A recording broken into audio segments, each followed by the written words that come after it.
There we go. It's telling me it's showtime. Nobody watching yet because of the lag. You're up. It's up. It's running. It's muted up there. No, it sounds good. Thank you. Good evening, everybody. Welcome back to Grumpy Old Git in the Corner and the lovely Mrs. W. James, good evening. Patriot, Jack, Bleach Demon, and whoever else is in there. And what a beautiful day it's been. Scar, good evening, bud. Rob, hi, mate. Hope you're well and enjoying the nice weather, or nice-ish weather, I should say. It's actually been quite good this week. I managed to almost kill myself and bugging myself up cutting the lawn, but it needed to be done. Jen, good evening, sweetheart.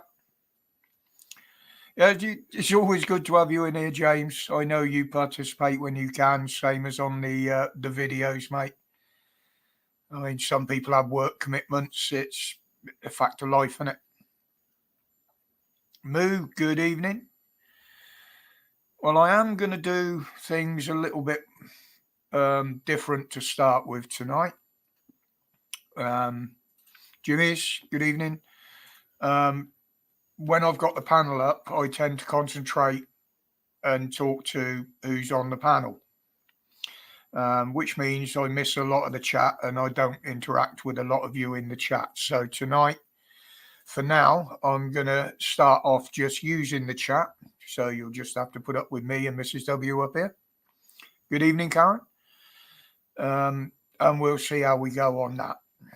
I just want to have a bit more interaction with you guys. And as I say, it's me and multitasking don't mix. Yeah, James, I've been doing the odd rant at the weekends now. Morris, good evening. Stitch, yeah, this is my summer shirt, Morris. I did have a load of them that I brought back from Cornwall. But they got given away to the rags people because I never wore them. Now I could do with one or two. I haven't got them. Uncharged, cutting the deck, will be back to us, and nothing else goes wrong. Yeah, I didn't know whether to use a hedge trimmer or the mower, to be honest. Rob ours had got that long out there. I've still got to go out and rake it and recut it. Hi, Boo. Good evening. See, I remembered to pronounce that right this week. And you called her darling. And I called her darling.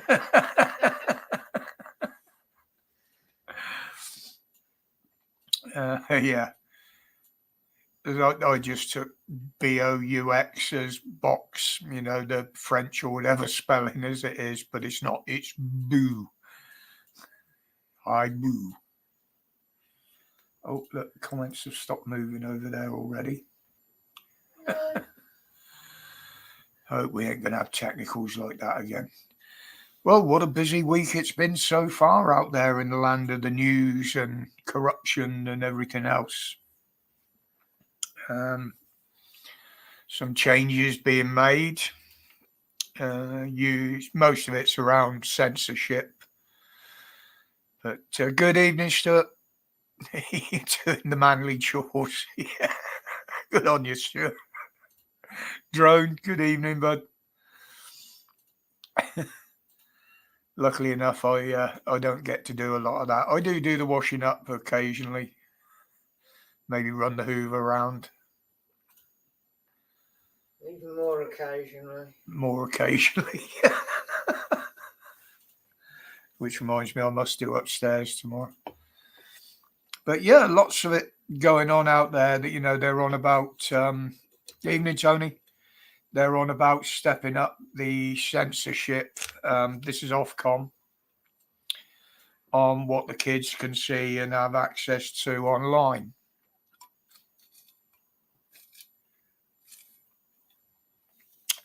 Buy some vegans, Rob. Invite them round to dinner. Let them loose out there. But as we know, it is a difficult thing. Yes, you can stop your kids going online and stuff like that, but those that are clever enough are always going to find a way around it, unfortunately. The issue is the content that they're seeing, not them getting online, but it's the content that they're seeing. That's what worries me. I mean, you look at some of the games that are out there now that are, well, a lot of them have always been nothing but violence.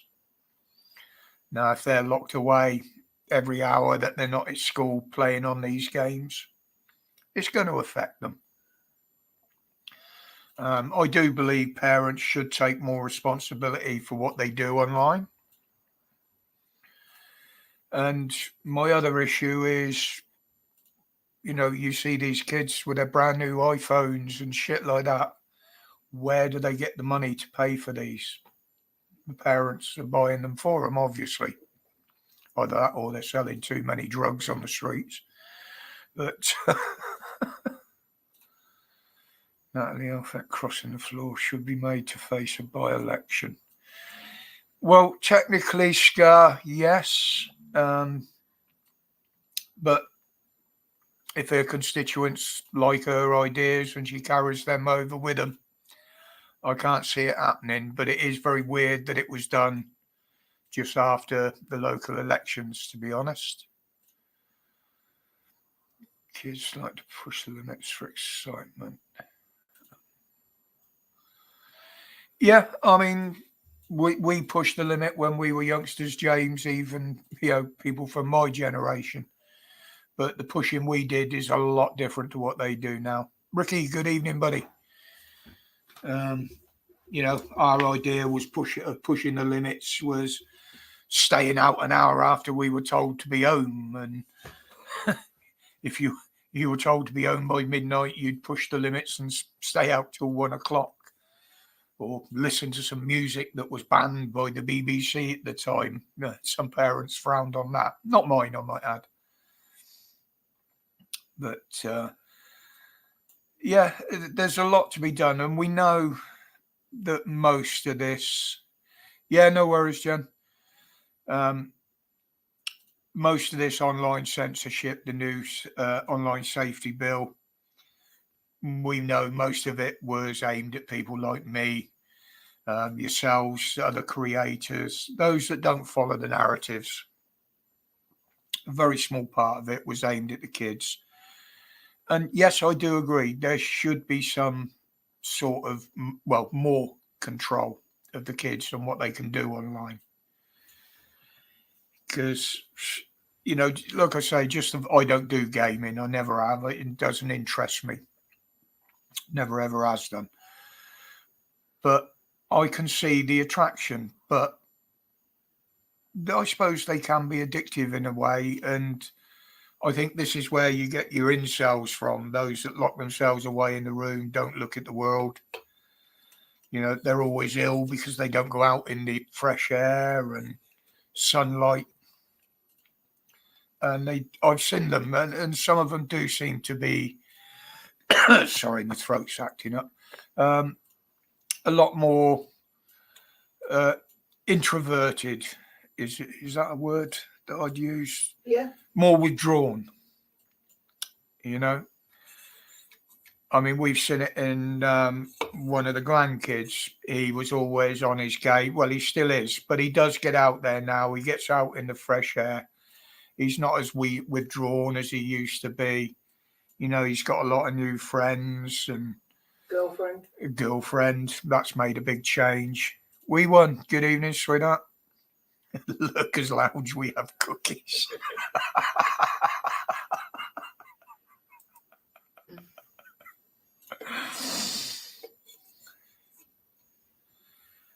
Yes, hi, Boo, that is true.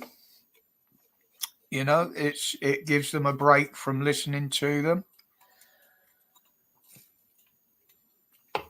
But, it's the money that these kids think that you can afford to spend on them, with the phones and the internet connection. And obviously signing up to these games and things have got to cost something down the line. I don't know exactly what. I've never done any of them, but yes, and good evening to you, wee one. I don't see the fascination in it. But there again, it's not something we had when we were that age. I mean, even gaming that was done on a put your penny in and pull the lever job in my day. I can remember the birth of all these Space Invaders and games like that. And you'd only ever see them in a pub or at a fun fair. You'd never see them back in anybody's home back then. But I suppose that's the modern world.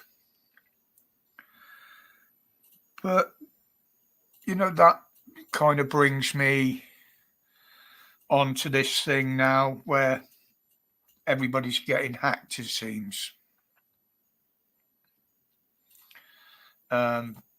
We've seen it in banks, shops. Everybody seems to think it was the MOD that got hacked the other day. It wasn't. It was the company that handled their payroll. Good evening, Sue. They're not part of the MOD. I believe they are just a civvy company. I think it was actually a company I worked for many moons ago. That's what I was just going to say. You know the ins and outs of it because that used to be was Mrs. W's mainstay for many years was doing payroll. So she knows the ins and outs and how it all works. Yeah, there's usually quite a lot involved and usually not with the company that are getting their employees paid. So that's the way they probably got in, as I said in the video, through the back door. But again, we know a lot of the tech that's used, a lot of the software that's used does come from China. We know that. It's been that way for years. But take a PlayStation over any woman. Oh, I certainly wouldn't, Rob. For a start, it can't get up and make you toast afterwards, can it?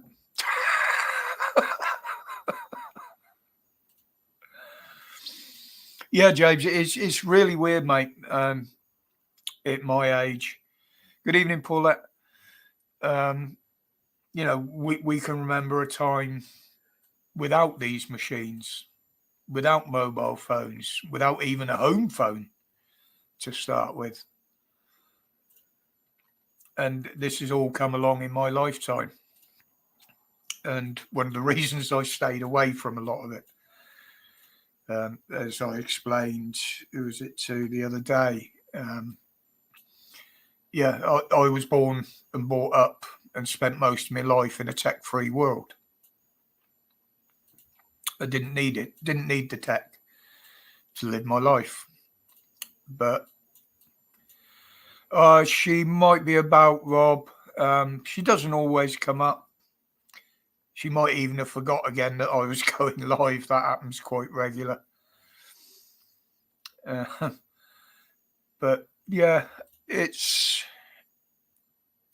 been a life of learning for me because when I was young, nothing came along as fast as technology has, shall I say. It's, in my mind, it's just been dumped on us quite rapidly. But then again, I do have trouble using it at times, simply because I haven't learned it as it's been coming along and upgrading. You know, in the world of tech, I am relatively a newcomer. But I'm learning. And I've also learned that, unfortunately, you can't get through life now in the modern world without it. Unless you want to go and live in the woods somewhere. But and then you need Ivor, good evening. Then you need your sat nav to tell you how to get to the woods. Well, yeah, there is that. There's plus with the brain farts that I get and memory that it makes it harder to learn. a lot harder, believe me. But yeah, I don't know where Lost Souls is tonight. All I can think is she's forgotten, or she's out with Grumps somewhere. They do I have was day going to trips say they out. might be out for the day. It's a nice No day. worries, They Rob. might be visiting somebody, or Yeah. But again, now with the tech, I mean, look at what they're doing in France and what have you now with travel. Yeah, I mean, you know, of a weekend at a bank holiday, we'd leave the house 8, 9 o'clock in the morning, go and meet our friends, and we would spend the whole day outside. You know, Mum used to think, oh yeah, they'd just ridden up the road or up the woods on their bikes, where in fact we were in somewhere 10 mile away that we'd ridden to. Yeah, I'm sure they didn't know how far we travelled. I mean, Oxford was what, 8, 9 mile from us at the time. Yet regularly cycled into Oxford, you know, create merry havoc there rather than in our own local town, as it were. But you didn't worry, you know, you had no helmets. I mean, we only had a dual carriageway after I'd got well into my teens. It was all back roads to Oxford. but it was different times back then. Yeah, you know, you were safer out there on the streets, and you know, and your parents never worried where you were unless someone had told them you were in hospital because you fell off your bike or something, which was a regular occurrence with me, I must admit. But that was down to the way I used to ride them. But Hybu said there about running across the M6. I watched it being built.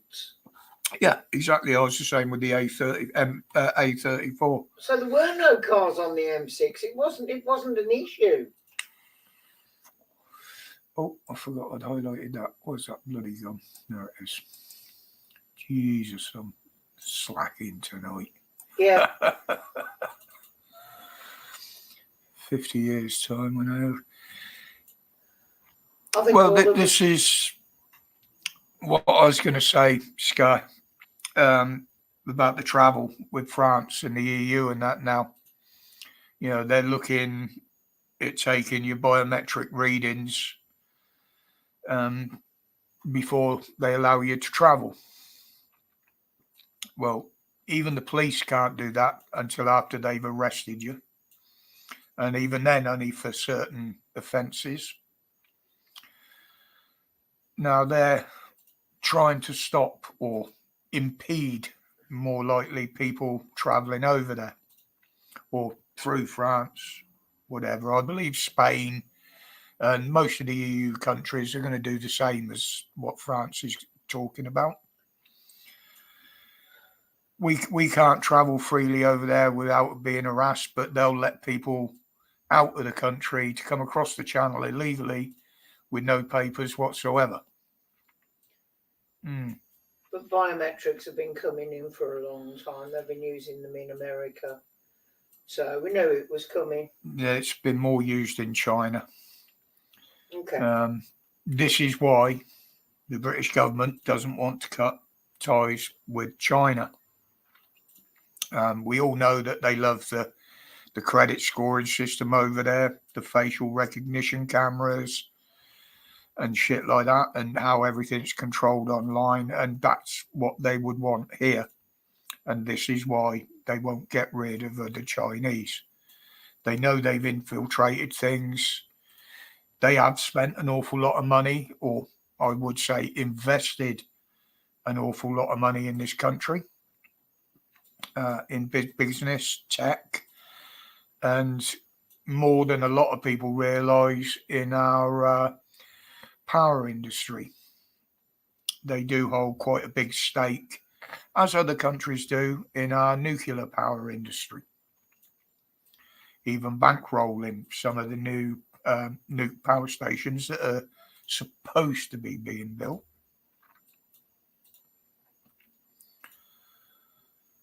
But again, we never had anything like that back in our days. You know, it was mainly coal-fired power stations. You know, during the coal strikes, the coal miners' strikes and that. Yeah, power cuts. When the coal was cut off from the continent, power cuts. I mean, when you've lived for a year looking for announcements on what time of the day you can use electric or even have electric, this is something a lot of people haven't experienced today, especially the younger ones. And it was an inconvenience back then, and today it would be even more so. When you look around and you think what you're using, what you've got around you that's plugged into the electric right now. You know, you run out of charge on your mobile phone. What are you going to do then? You've got no way of contacting the outside world. The internet goes down because there's no power. What are you going to do then to keep in contact with people? You know, it's the problems are never ending.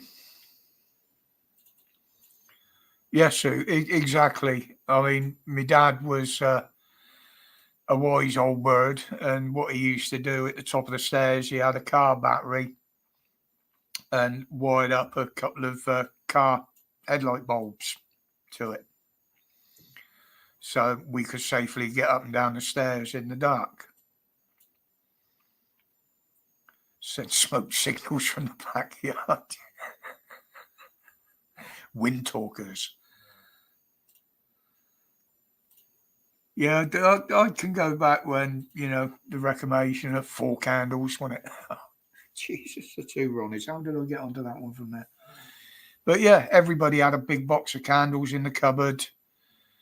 You know, you'd see, you know, when there was power cut coming because they'd all come out the cupboards and be waxed onto a saucer or a tin lid or something and placed around the house ready to be lit. Know exactly where my candles are. Yeah, we've got quite a few candles. Not 4 candles, 4 candles.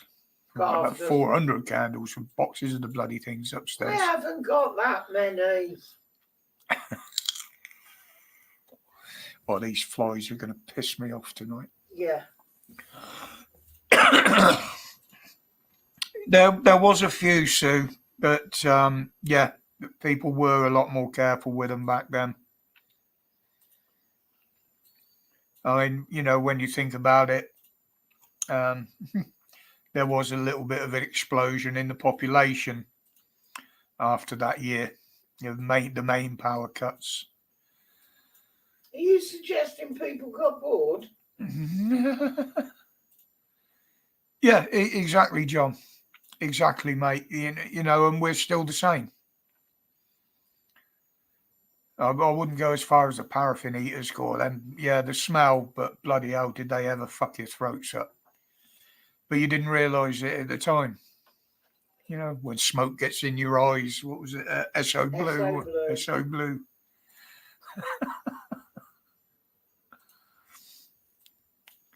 But you know, yeah, people used to moan about it, but there was never any sort of real protest or bitching like you get now. No, so he's already proved he's made himself look so fucking stupid over the clean air in London. Like the statement of one of his oppos the other day. Oh, one of her roads was cut in half by the North Circular. One's in ULEZ and one ain't. So one's got dirty air and the other hasn't. On the same fucking street. You know what I mean? They just shows him up for what he is every time he opens his mouth. Yeah, a lot of the newer ones, John, are quite good. A lot of people still swear by them in greenhouses and stuff like that. You saying there smoke cig, James? That's 3 weeks now. I think it's 3 weeks, 3 or 4 weeks without ciggies. Yeah, this is the problem, Sue. I've said basically Londoners have got what they voted for. The fact that I think it was just over 80%, didn't actually vote for him. but Too they many spread their choices. votes around so many different people, different parties, taking the vote away from him. That actually gave him an easier chance of winning. But it shows the Tories up for what they are, because they didn't actually do anything to back their candidate up for Mayor of London. So, which tells me that Sunak and his cronies actually wanted Khan to carry on. Otherwise, they'd have backed her a bit more. She might not have been any good for the job, but she was against what Khan's been doing.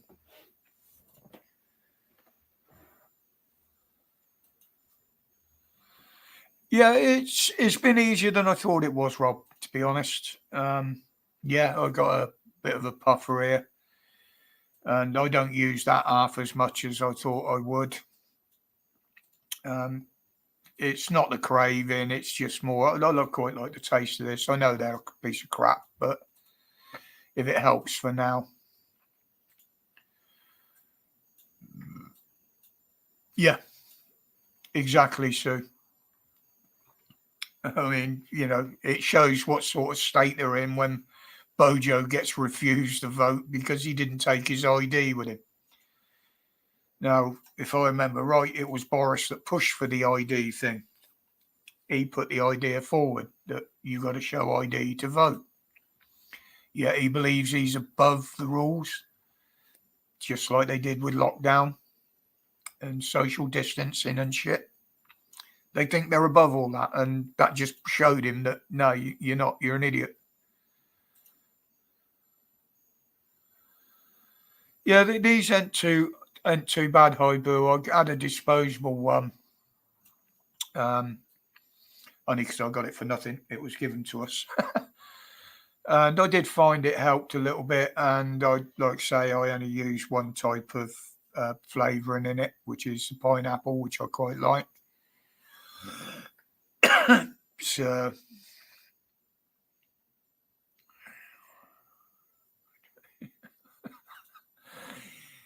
no, you saying that, Sue? I probably had more of an issue that way about getting grumpy when I gave up the weed.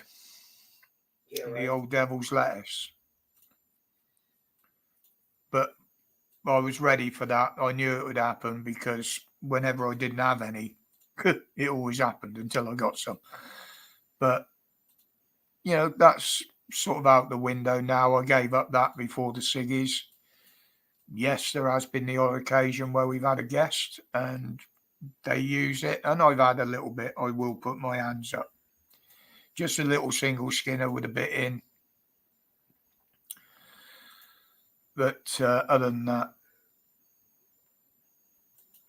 time for 20 pence. Yeah, put her in under the patio. You can put a box under there, a little vent. But the fact that we're doing it together here, Heather's given up as well.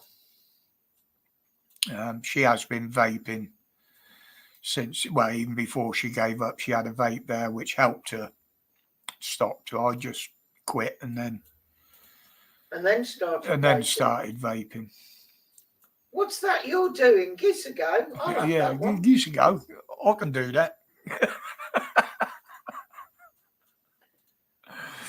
But there comes a time, especially at the health that we're in, that it's a necessity. I knew at some point I'd have to. No worries, either. It's like mowing the lawn. Monday, that actually absolutely wiped me out yesterday, and I'm still suffering a bit of tiredness from it now, but I carry on. Yeah. Well, believe it or not, it was my mum that started me smoking, Sue. I got caught smoking at school, and they wrote home to my parents, obviously, saying that I'd been caught smoking. But unknown to them, that rather than me go out and nick money or steal fags or anything like that, my mum always provided me with some, so I didn't steal them from a packet and stuff like that. So as I've said before, they actually wrote to the school and told them that I had their permission to smoke. And at the time, obviously, the school couldn't stop me. The only thing I weren't allowed to do was smoke inside the buildings.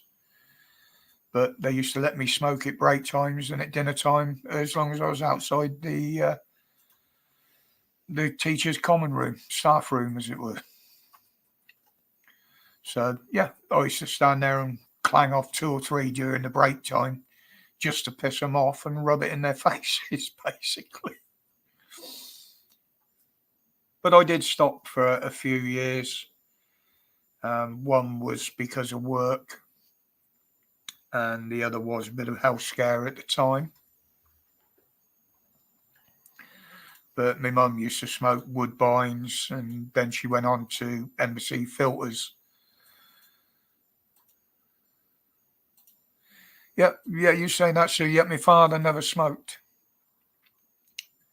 He had never smoked a ciggy in his life. Yet he died of cancer.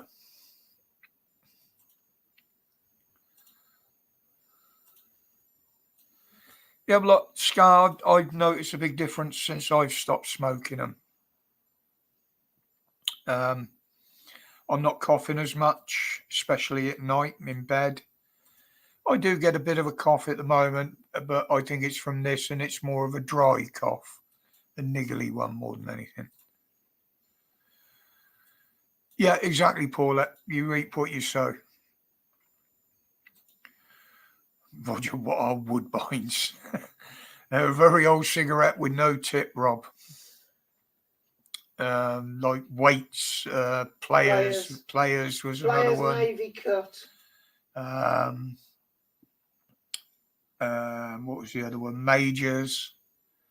No. What was the one that was issued? Navy Cut, wasn't it? That was issued to the Royal Navy. I want to say it wasn't Park Lane, Park Drive. Park Drive. Yeah, there was loads of them that you didn't get unfiltered. You didn't get filtered cigarettes. They were nearly all unfiltered at the time. Yeah, Capstan. Heather just said that one. Senior Service. Yeah, that was the other one, Patrick. Well done. And that's what I started on, was Woodbines. My granddad smoked Woodbines. My dad was an embassy man. My mother never smoked, and neither did my nan. So, Stuart, do you know what? Some of my favourite ciggies used to come from over there. Afton Major, as I said. Sweet Afton, Carol's number 1. Literally because we used to get them cheaper when we went over there. But yeah, the Sweet Afton, I used to like those, to be honest.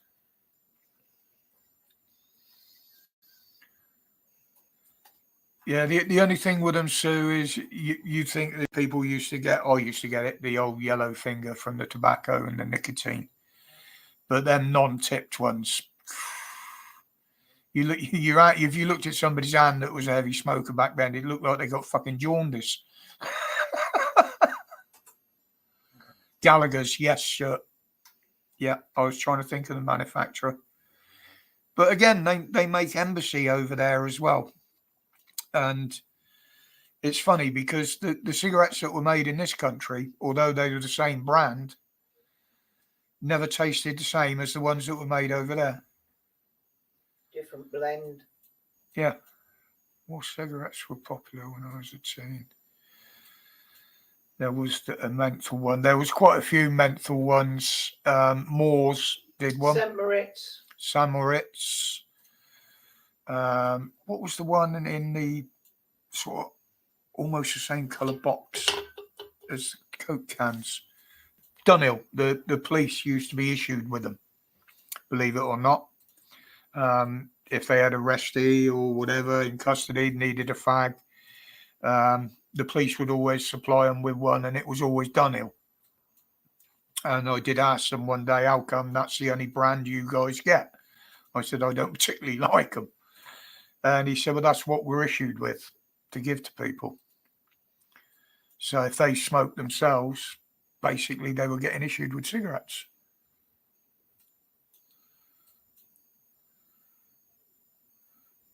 Five, methinks. There was number 5s and number 6, James. Oh, and there was number 10s as well, the little tiny ones, real little tiny number ones. 6 is smaller than number 10. Was it? Yeah. It's that long ago. Number 6 were the smallest. Number 10 were just slightly bigger. Marlboros, yeah. And it was always the issue, if you could get them, you always preferred them in the soft packet rather than a box. Oh, yes. Because it looked cool to keep them up the sleeve of your shirt and that, like the Americans. And have to tap them to get one out. What was the other one? Winston, wasn't it? That was the other one. The other American one that came across. Rothmans was quite big. Yeah. Along with Players, John Players Special. Yeah, the JPS. Benson and Edges was always up there.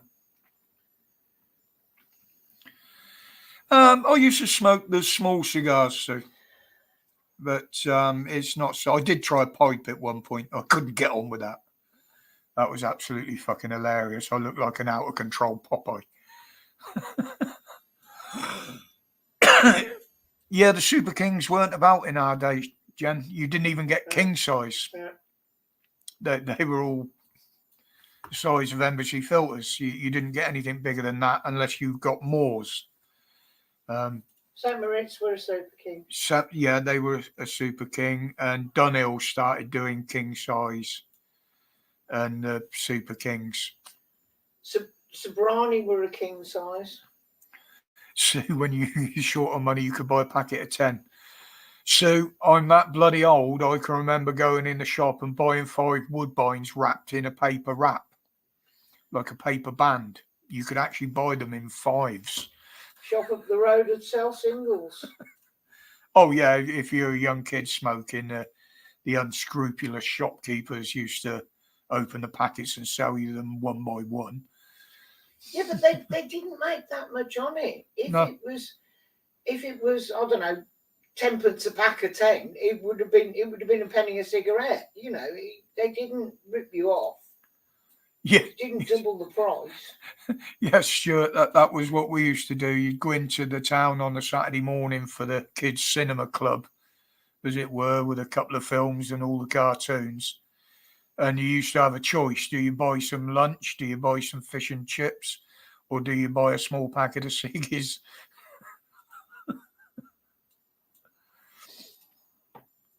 And I can remember when they used to be in the machines in every pub. Used to sell them behind the bar. Yeah, they used to sell them behind the bar. Silk cut. The absolutely wonderful blend, as the advert said. But there again, you know, by banning the advertising on them and what have you, look how it crippled a lot of sports. I mean, alcohol and tobacco was some of the biggest sports-going sponsorships out there. There wasn't a main series of any type of sport that I can remember that wasn't supported by tobacco or alcohol. Yeah, the machines on the streets never lasted long round our way, Stuart. And you didn't need to break into them. You could just poke a hacksaw blade in the coin slot. And if you wriggled it enough and pulled on the drawer at the same time, you could get some out.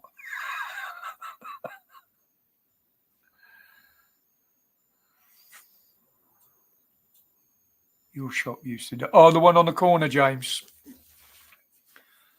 Yeah. Yeah, I'm still not sure some of his tobacco's hooky, but if you know places to go, you can get them.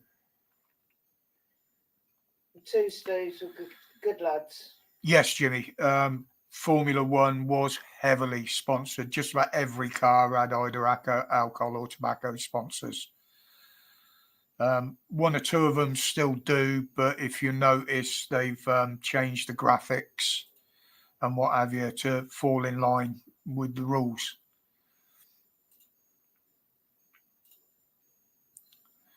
To be fair, they were rife in Germany. Yeah. I mean, we used to have them in the restrooms at Cowley in British Leyland. All the canteens used to have the ciggy machines. They'd have them just off the lines as well, where they had other vending machines.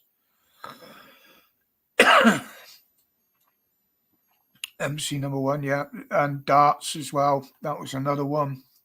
Motorcycle racing, quite common.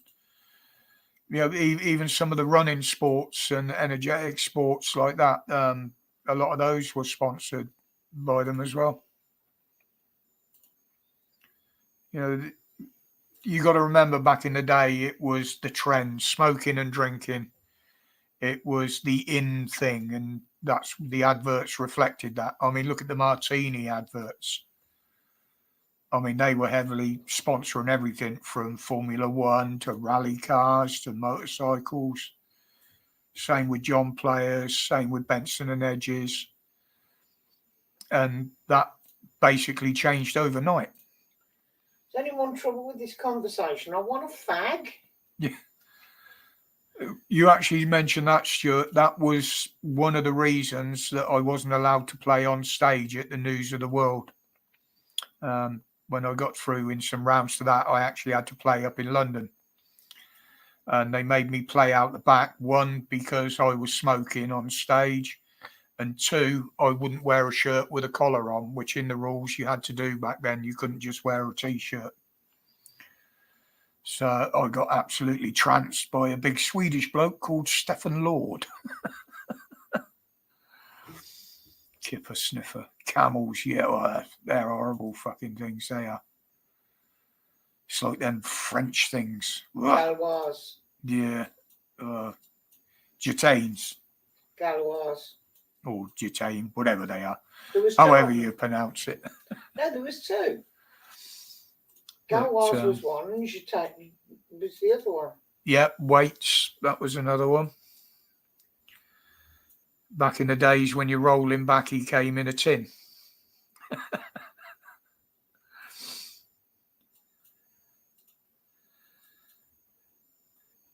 Yeah, Kibber, as what we were saying, there's a lot of people mention Woodbines. My mum used to smoke them. Several of my uncles used to smoke them. So there was always a ready supply for a young lad. The only mistake I did do was ask one of my uncles to try some of his tobacco. At the time, not knowing that he used the blocks for his pipe. So he just carved a piece off and said, chew on that. And I was promptly sick.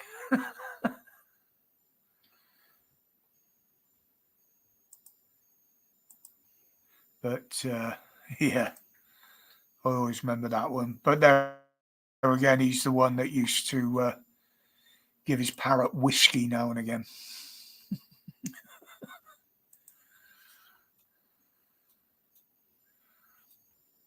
Army trainer rolled tea leaves for smoke.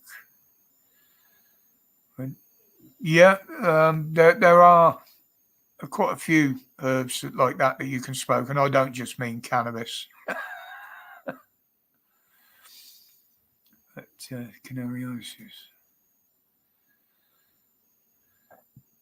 The Canary Isles, James, the only thing I used to get from there was tobacco.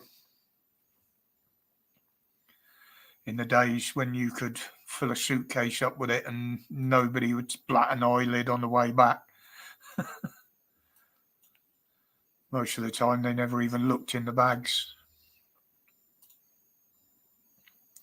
But then again, as we know, back then, smoking was a lot cheaper, you know. And they're doing what I always said. They will bring in things to try and stop us smoking. But as it is actually your right to make that choice, they can only pass laws, surrounding what the effect of it is, and they can't go that far with them. This is why they've done the step-by-step, year-on-year one that they want to bring in. So, same as everything, if they don't want you to use it, don't want you to have it, they'll price you out of buying it. Hence the price that they are and tobacco is today. They don't want people doing it, so they're always going to try and if you look back make it so they can't afford it. If you look back over the years, they have always taxed, put more tax on the poor man's alcohol, the poor man's smoke. Everything the poor man enjoys in his time off That's is the most heavily taxed going. Beer and cigarettes and tobacco go up, but cognac and fine wines, no, they're fine. Oh, and cigars. But there again, Stuart, some of that fake tobacco, if you actually dissect it, pull it apart and look at some of the crap that's in there, mate. I used to get out of it now and again, and I'd just move it on. I couldn't smoke the stuff.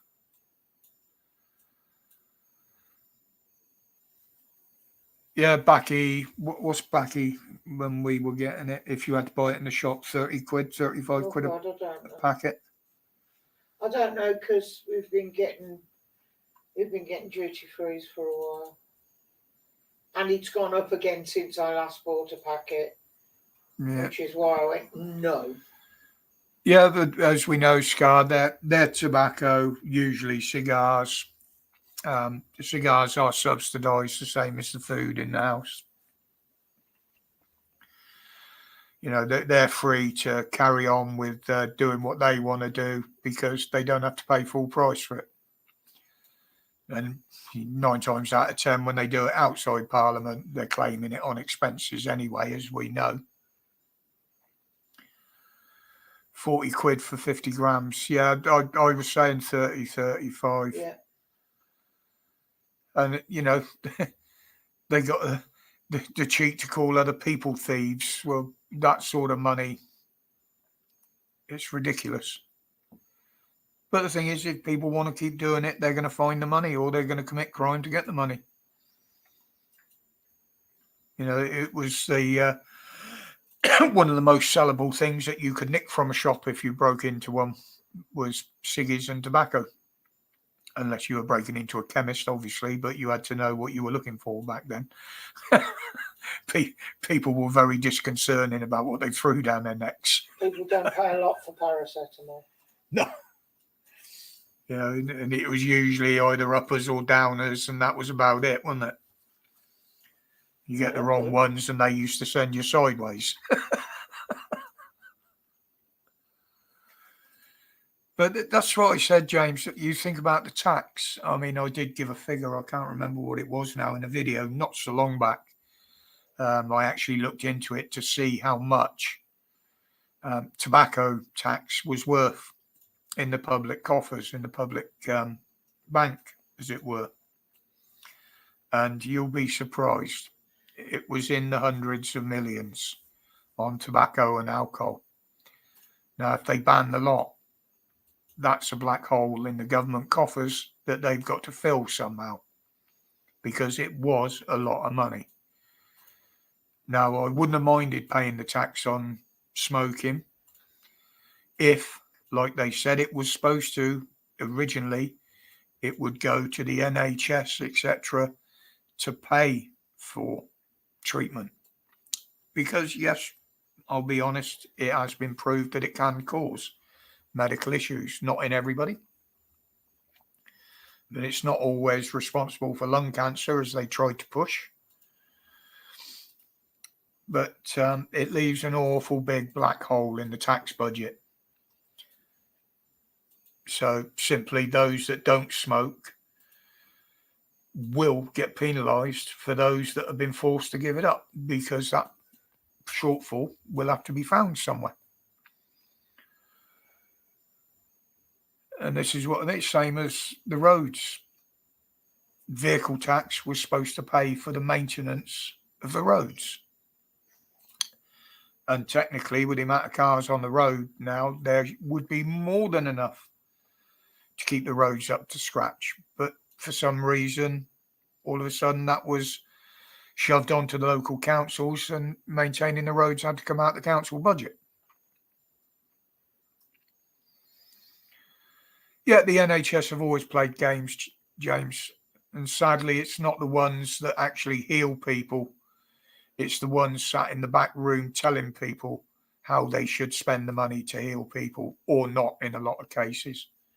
Resist, good evening, mate. Evening, Resist. Yeah, exactly, Kipper. You know, you can see the pictures all over the internet. But you go under most of the roads that have been relayed and relayed and relayed. There's a perfectly good Roman road underneath. Admittedly, we don't know how they'd stand up to modern vehicles, but there was never going to be anything rougher than a steel-clad wooden hoop.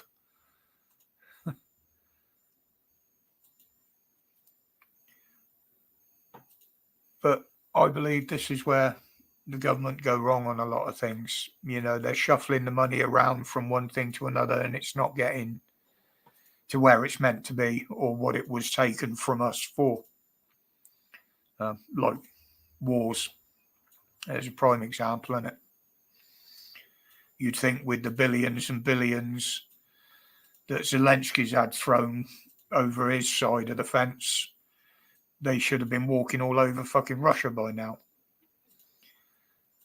But as mainstream media exposed, was it yesterday? Something that we've been saying all along, that the trade with Russia has never stopped. It's just moved to a different area and goes in through a different door. So we're still funding both sides. Although a lot of people didn't realise that. So the sanctions they put on Russia came down to nothing.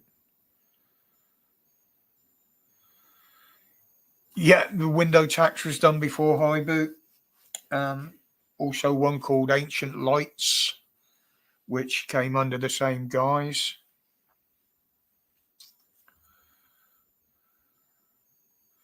Flew a few planes from the Cotswolds. Well, the thing is, we're still getting fuel from Russia. I mean, we knew it was happening, but mainstream media have put it out there now. If we'd have did videos on it saying this was going on, we'd have probably been pulled down by YouTube for misinformation. I know a friend of mine who did actually get things pulled down off of Facebook not so long back for saying stuff like that. But what they're doing now is we're not actually getting the crude direct from Russia, because that would be too obvious. It's actually going, as they've said, and it's not just these two countries, but China and India, where it's actually refined by them and sold to us back as a finished product. Personally, if you trust anything that's Chinese,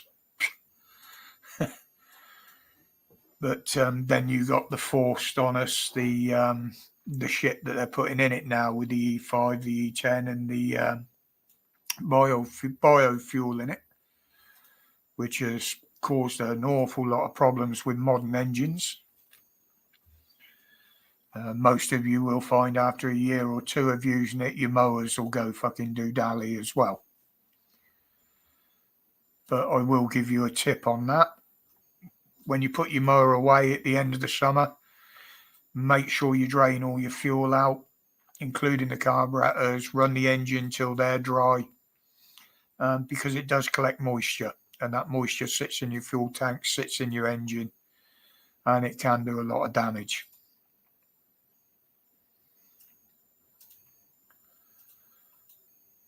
But, you know, these are the things they brought in that they never used to tell anybody about. We found a lot of it out for ourselves, and once the word got out there, they had to admit it. But that brings in again to the Chinese computer hacking, as they say. Never seems to be able to pin down to them. We know Russia got involved in the American elections. We know a lot of the counting systems around the census and the last election here. The Chinese tech and what have you was involved quite heavily in all that. But it's the same as everything.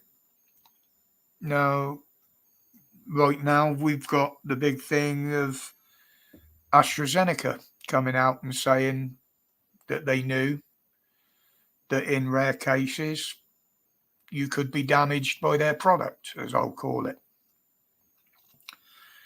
Yes, at the time, it was a rare thing. But now, it's exploded because it's not just theirs that's causing it. You know, I'm just waiting for the other companies to come out and start admitting stuff. We know it's right. We know what it's all about. But back in the day when we tried to warn people, we were shut down by censorship for telling what is now common truth.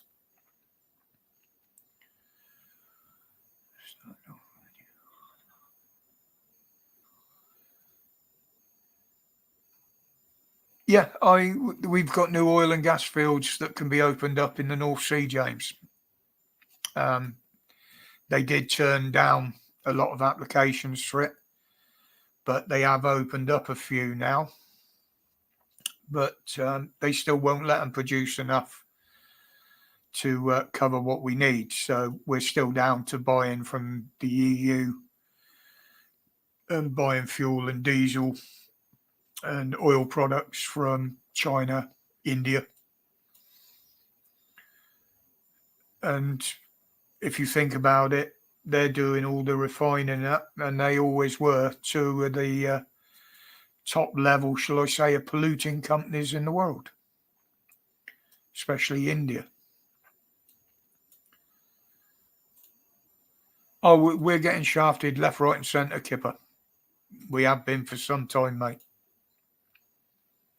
It's what the government do best. It's what they train for.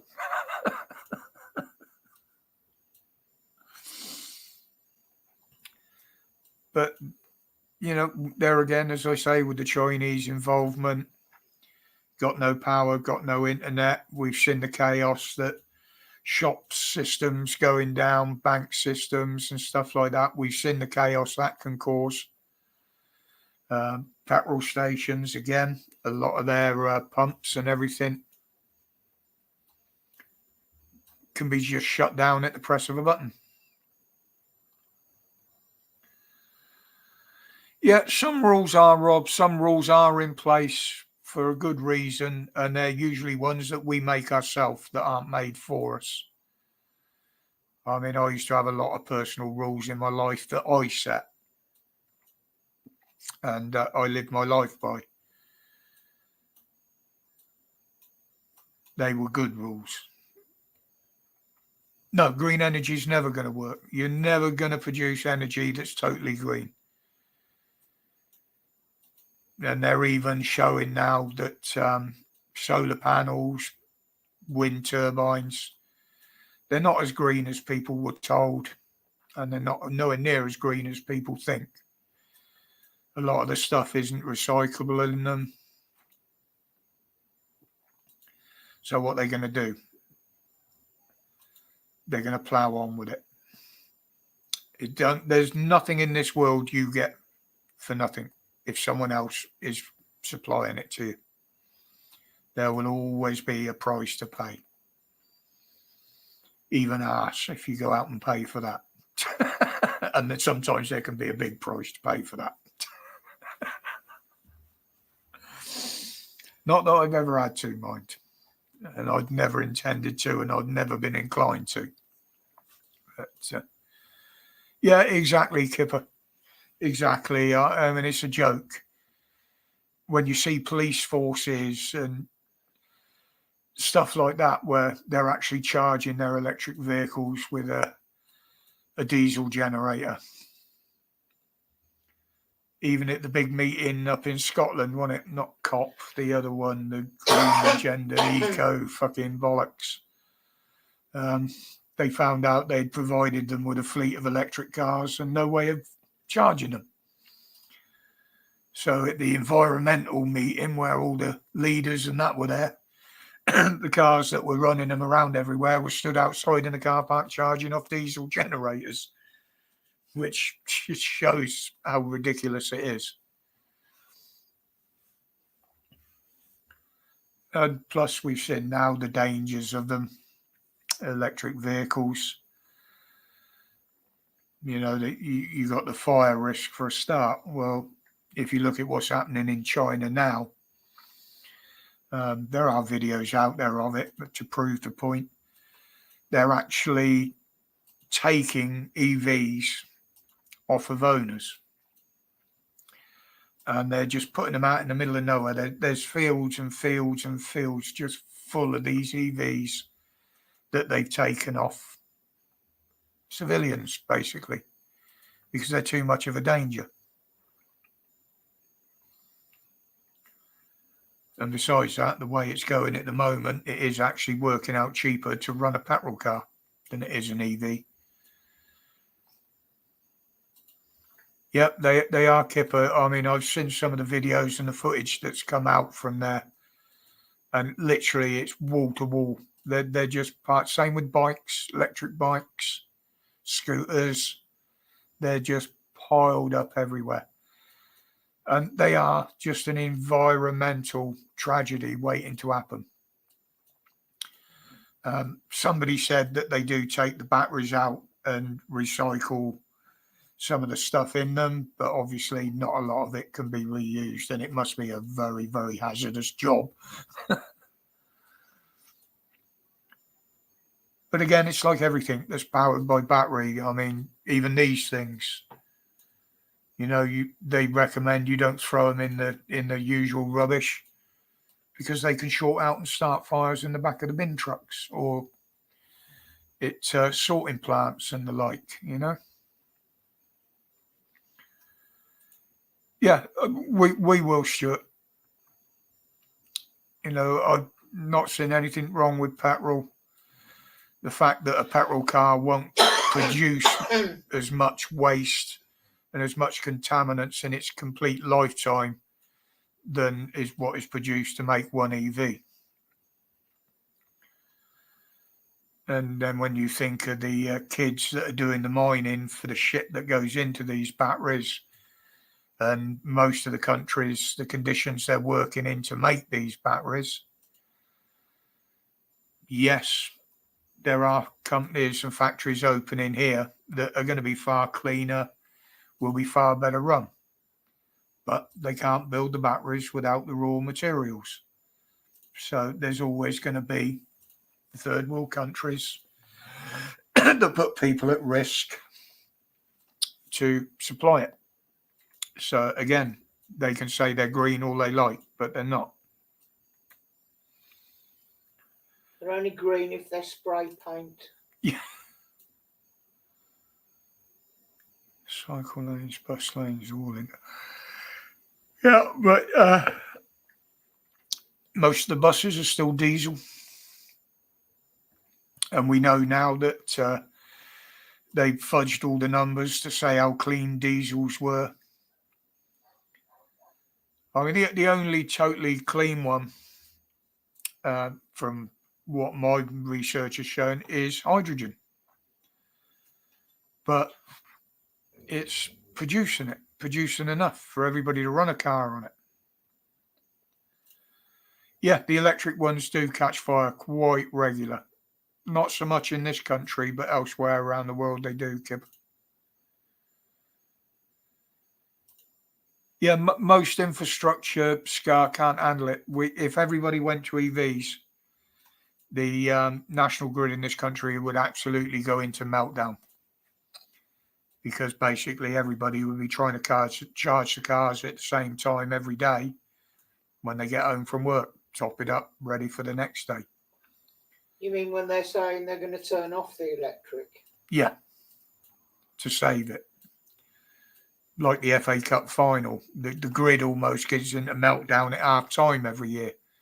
Because at half time, everybody walks away from the TV that follows football, goes and puts the kettle on, which is one of the heavy users in a household. It takes a lot of energy to boil water. But again, Kipper, it's exactly what I said. They deem it to be bad for the planet or bad for us. If they can't stop it one way, they'll overprice it, so you can't afford to do it.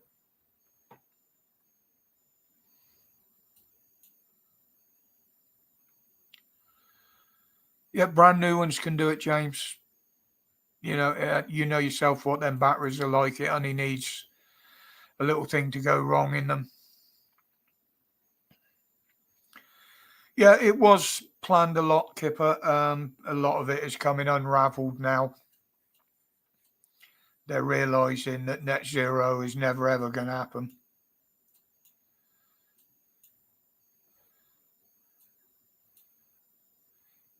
Yes, sure. And that's the thing in rural areas. They've got to think outside the box sometimes. Well, they always have. But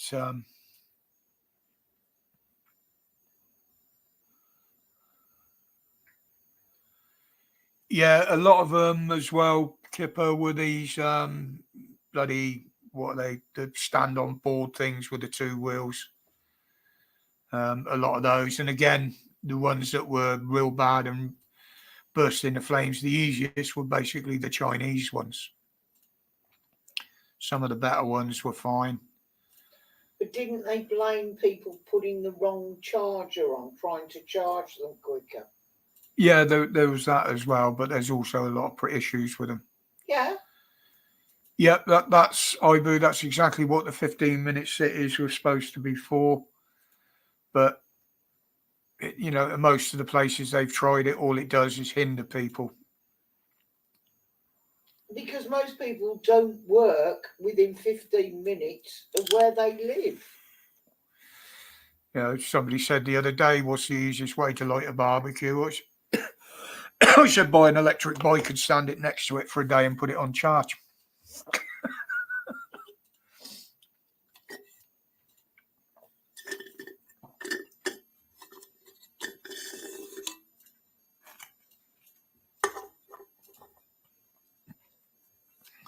$15 fire stars.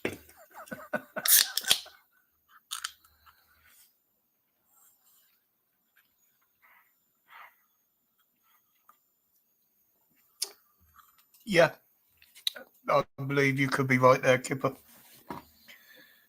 Everything they're doing isn't designed to really do a lot to my generation, as it were. It's all designed at the ones up and coming. Hence the stopping the smoking by age year after year and stepping it up.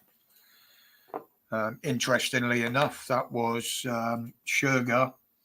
Lucinda Harden bought it in New Zealand. And once she got binned, the new government repealed it. Under a blood red sky, good evening. Yeah, not doing too bad, mate. Not doing too bad.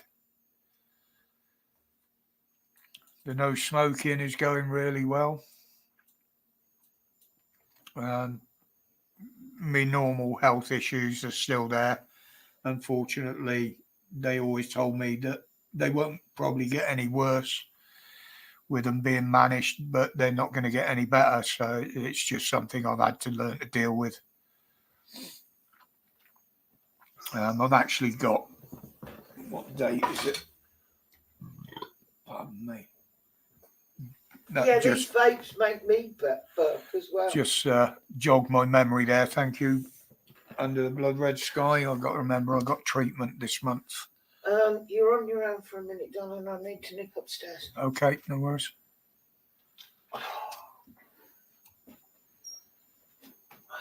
Yeah, everything has bugs, James. Probably the biggest one at the moment were the bugs they knew in certain medical interventions. They got a certain way of testing stuff, but then when they actually dished it out to the public, it wasn't the same as the stuff that was tested. Yeah, Stuart, he's absolutely fine, mate. Obviously, he's not putting out any content at the moment. He's literally too busy looking after his mum and dad. He did the same as me. He actually mullered himself the other day cutting the lawn. But no, he's absolutely fine health-wise. And I think it's taken his mind off it a little bit as well, having to look after them rather than dwell on his own issues and problems. But he's absolutely fine. He does post on Facebook daily, I might add. Usual sort of shit you expect to hear from him. But no, he's absolutely fine, Stuart. I haven't spoken to him today.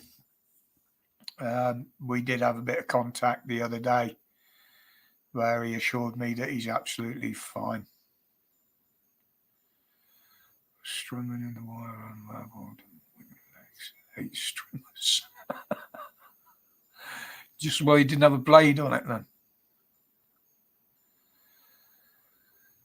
Yeah, he's probably trying him out, but the other thing is he's on the doorstep there. Obviously, he's looking around, looking to move back down there. So while he's there, obviously, he's looking around, seeing what's there. He's waiting for some court papers so he can go back to the police to get his phone back off of them. He applied to the wrong court or something. But he will be travelling home at some point for a few days again, I expect, but that's just to keep things up there. Good evening, Dave. Been a while, mate. As I say, at the moment, I'm not opening the panel up tonight. I'm trying to concentrate more on you guys in the chat this evening. It's I've been neglecting you all and just concentrating on the panel. Not saying I'm doing away with it, but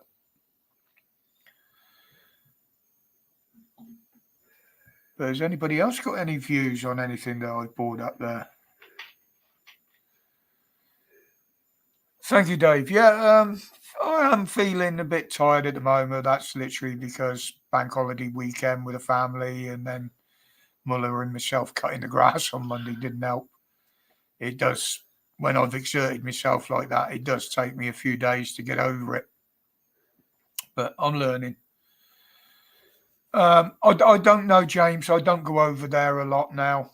I watch his videos on the main channel. That's about it. Dave Green, you're on about. Yeah. Yeah, I'd actually put that in a video the other day, Bleach Demon. Apparently, he is being investigated, or so they say. But it wasn't just him. There was quite a few of them got in. You know, under the Green Party of all things.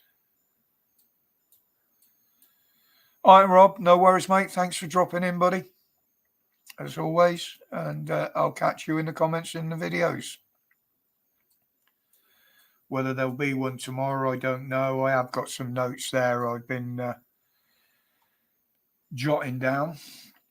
And obviously there was PM's question times today, which basically turned into the usual slanging match. And that's all that was achieved. Yeah, it's opening up everywhere, isn't it, Alan? It's but this is literally, they're doing it that way through the back door, as I said yesterday. They were told they couldn't have an Islamic party in Parliament. So what they're doing is infiltrating everywhere by the back door. Yeah, don't forget, bloke's got to wear a frock if you want to appear on Mrs. W on Friday.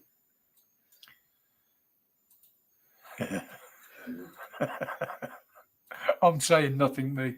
I'm saying nothing. You don't have to prove you're wearing one. It'll probably be the first time that I don't ever appear on a panel. Well, I haven't got a lycra mini skirt that will fit me anymore. Just as well, really.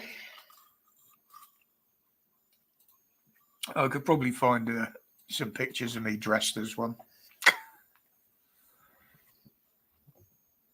Yeah, Dave, this is the thing. You've only got to look at the way they're acting now.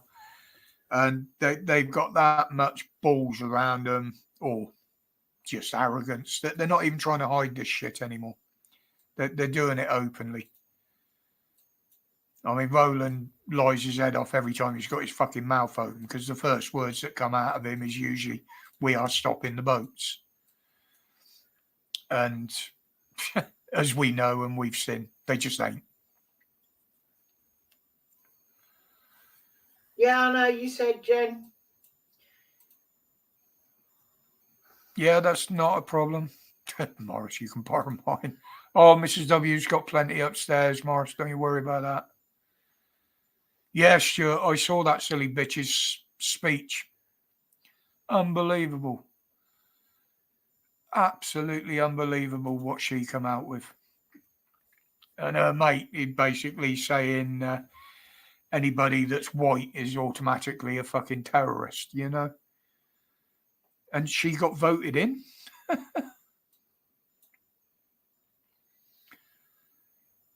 Yeah, but, you know, if they stood by the right people and said the right things, Dave, they wouldn't get the backlash. What they're terrified of now is the size of Islam. And the support it seems to be picking up.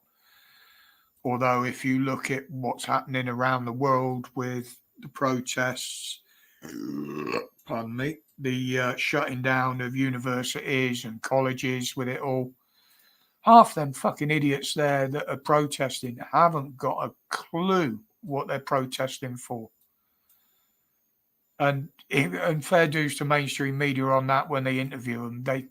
They just make themselves look absolutely fucking stupid. And the thing is, you look at what they're doing about it. All over the EU, countries, police are going in, shutting them down. In America, they're absolutely decimating them. And what do? Basically take the knee and, well, get on with it then. Or elect them. Yeah, exactly. You know, the Arab countries won't entertain them. They won't let them in because they knew what they were going to do.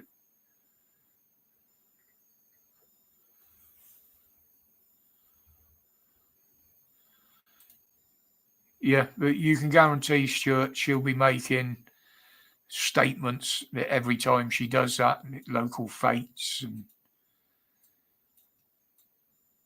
do you think Starmer will give in to the 18 rules? Not if he wants any chance of taking the election off the Tories. No. If he does, he will be doing it for the sympathy votes for them, from them, which, yeah, could cause us a big headache.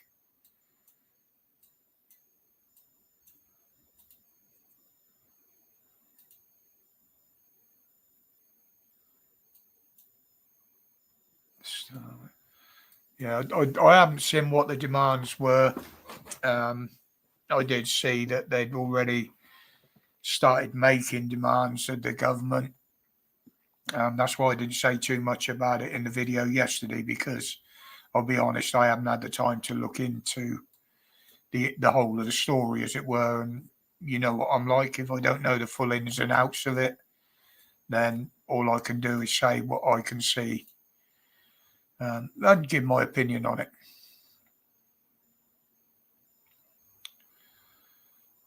The thing is, you can't trust, well, you never could trust a politician.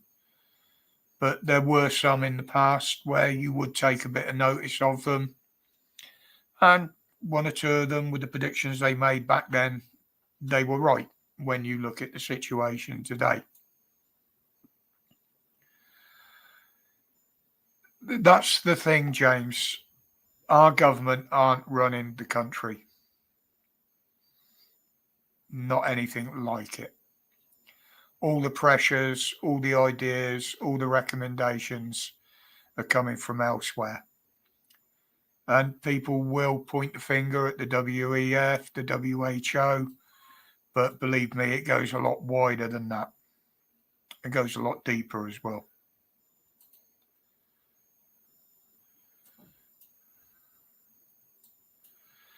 Yeah, the way I put it, Dave, was we got a choice. It's either a slow death by the Tories or a quick death by Labour. All these other little parties that have started up and independents and that to try and take, the most they can do is take a few votes away from the big two. It's always going to be one of the big two that are going to win. Unfortunately. And that was proved by a long way in the last local elections last week.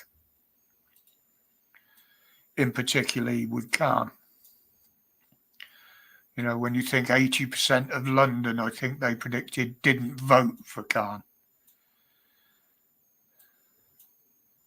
Only 30% did, so, or 20 odd percent did. So, and he got in by an absolute landslide. Makes you think, doesn't it?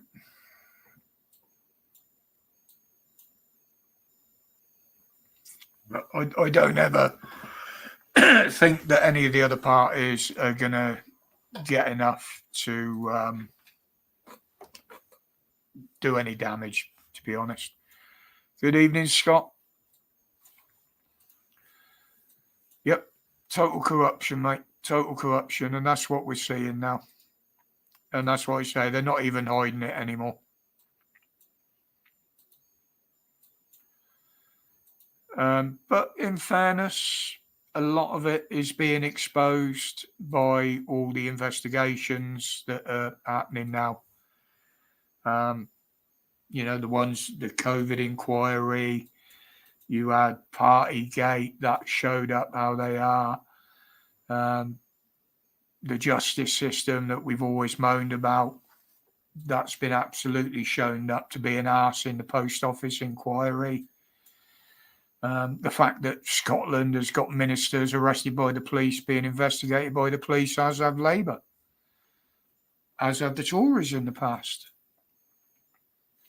But as we know, it doesn't matter to them because they're the elites, aren't they? It was only a minor infringement. Yeah, but believe it or not, Dave, because I haven't long started on Facebook. And yeah, I've got a few people on there that have woken up after watching videos and listening to what me and some of my other friends that are already on there say.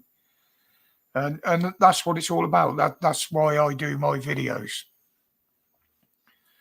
You know, if I can turn around and say in the last 3 years that I've opened 50 sets of eyes, that makes everything I've done worthwhile. It doesn't sound like a big number. You know, when you think there are channels out there that got hundreds of thousands of subscribers and that. But for a little channel like mine, yeah, I'd like to think I've opened a few eyes.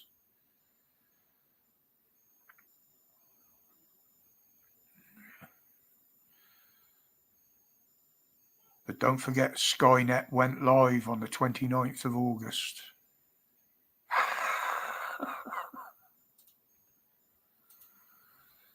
But you're talking about that, Scott. This is going to be the next big tell. We've seen how the police reacted to St. George's Day. Are they going to do the same on Armistice Day? Again. Because when you consider Armistice Day itself just doesn't celebrate the English. It celebrates and remembers everybody, every country that lost people during the First World War.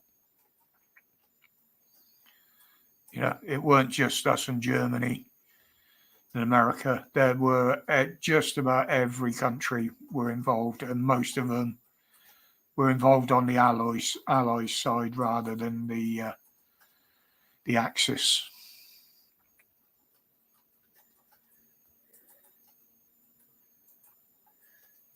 But there again, remember it's Sunday. Again, that is usually a British thing, but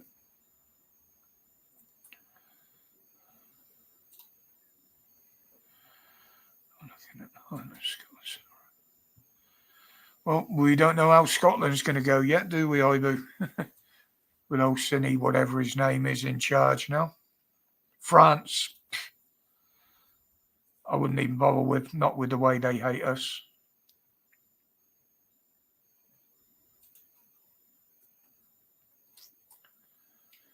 You off, are you, Jen? All right, my darling. We will catch up with you. Oh, look, and there's Lost Souls. Yeah, that's what both of us said here, Holly. We presumed that you'd been out for the day. And why not with this weather?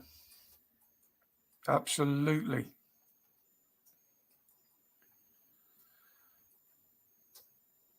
But again, here, it's just been warm, but it has been slightly overcast most of the day. But got the washing dry. Yeah, the washing dried. And it's still quite warm out there now. And the only reason I've shut the window is to keep the flying wiggy things out with the lights on in here.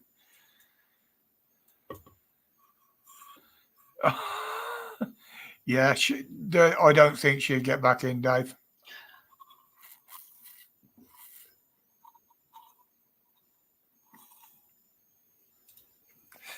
There's too much that went on surrounding her. I don't think they'd allow it. You know, think about it. It'd be like putting Truss back in here, wouldn't it, to fuck the country up? I want Bojo back. Yeah, I get that a lot, Scott. Don't worry about it, mate. It's YouTube harassment. Same as soon as I get some new subs, they'll drop a few out of those that have been on there for some time that don't take part. They try and keep me at around a certain level. You know, I don't deliberately go out of my way to antagonise them, but oh, wonderful. How about that? Look, it's hour and a half into the stream, YouTube have decided to let me know that I'm live. Thank you, YouTube. Well, that's the point. At least you're consistent with your harassment. That's a point. I haven't had one tonight. You didn't get an alert. There you go. See, I'm a bad boy, ain't I? But no, that's if you've made comments on the videos and I haven't replied to them, it's literally because they've either hidden them well or they've removed them. And the ones that I do find, or the ones they've held for review, I have never found anything in there that would even need for them to review them, to be honest. One or two bad words, which we know they don't like. But even if they're held for a review, if I can approve them, I do. And I always reply to them. You removed my comments for using the wrong emoji. Yeah. I mean, there was one, I won't say who it was, but there was somebody that just put a thumbs up and said, like the video. And that was it. That was in the comments. That was all that was there. Yeah, they hid that one for, I think it was 3 days before I found it. And this is what I say, with the new censorship coming in now and stepping up, that's only going to get worse.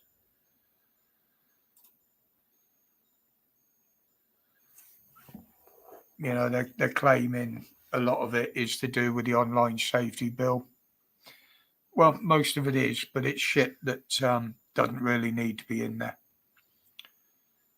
And at the end of the day, as I've always said, YouTube break their own core values every day, because their core value of their platform is freedom of expression. And we've got anything but freedom of expression on there.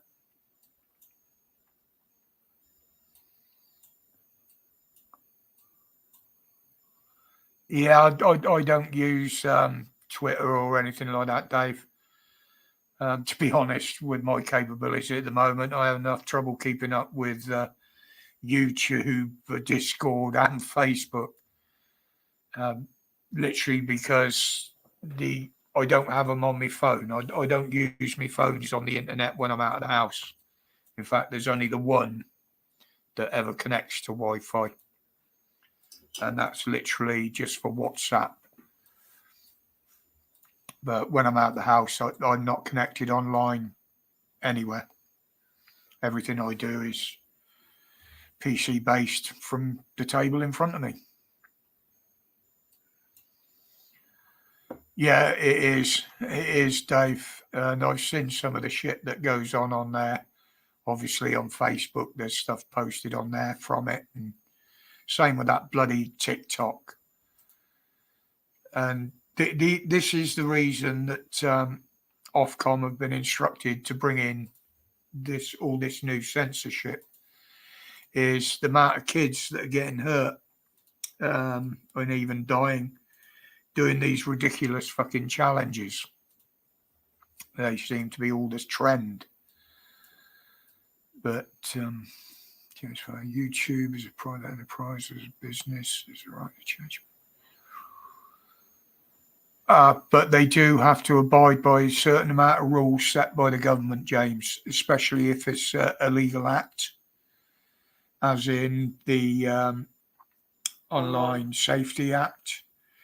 Now, that covers a lot of things, and I'll be honest, YouTube haven't implemented half of what they could do out of that act at the moment, because they're leaving it mainly up to the platforms to police themselves over this and trusting them to do the right thing, which we know 9 times out of 10 they fucking won't.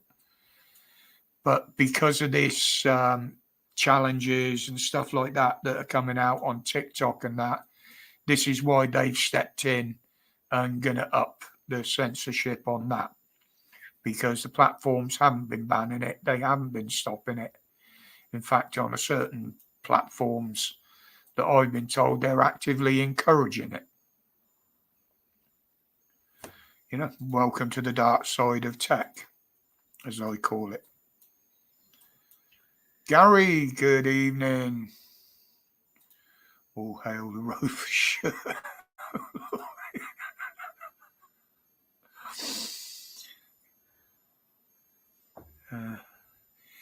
To be honest, Dave, I have got a Rumble account, which I haven't used. I have got a Discord account, which I haven't used for over 2 years, although they still keep sending me recommendations of videos to watch. But they're not platforms I enjoy using. And I've always found YouTube the easiest one to use. Yes, it can be the biggest pain in the arse at times, but out of all of them, I've found it the easiest one to navigate and use. And it's where most people go. And yeah, it is most people's port of call. All the others usually are just a side platform.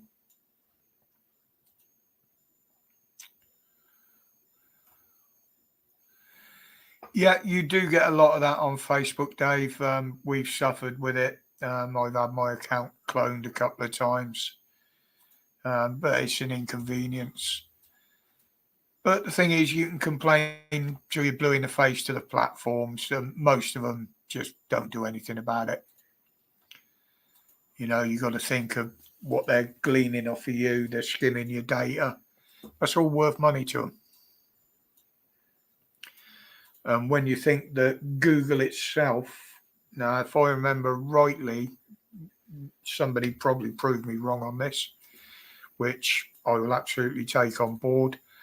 But I seem to remember looking at some data that said to keep up with the amount of data that's being produced and needed to be stored, Google have to build something, I think it was between 10 and 16 warehouses a day. I might have got that wrong. It might be a week, but definitely it was a big number. Now, these warehouses were massive. They were like a Tesco superstore. And all they had in them was the machines to store data. And at some point, they're going to run out of room.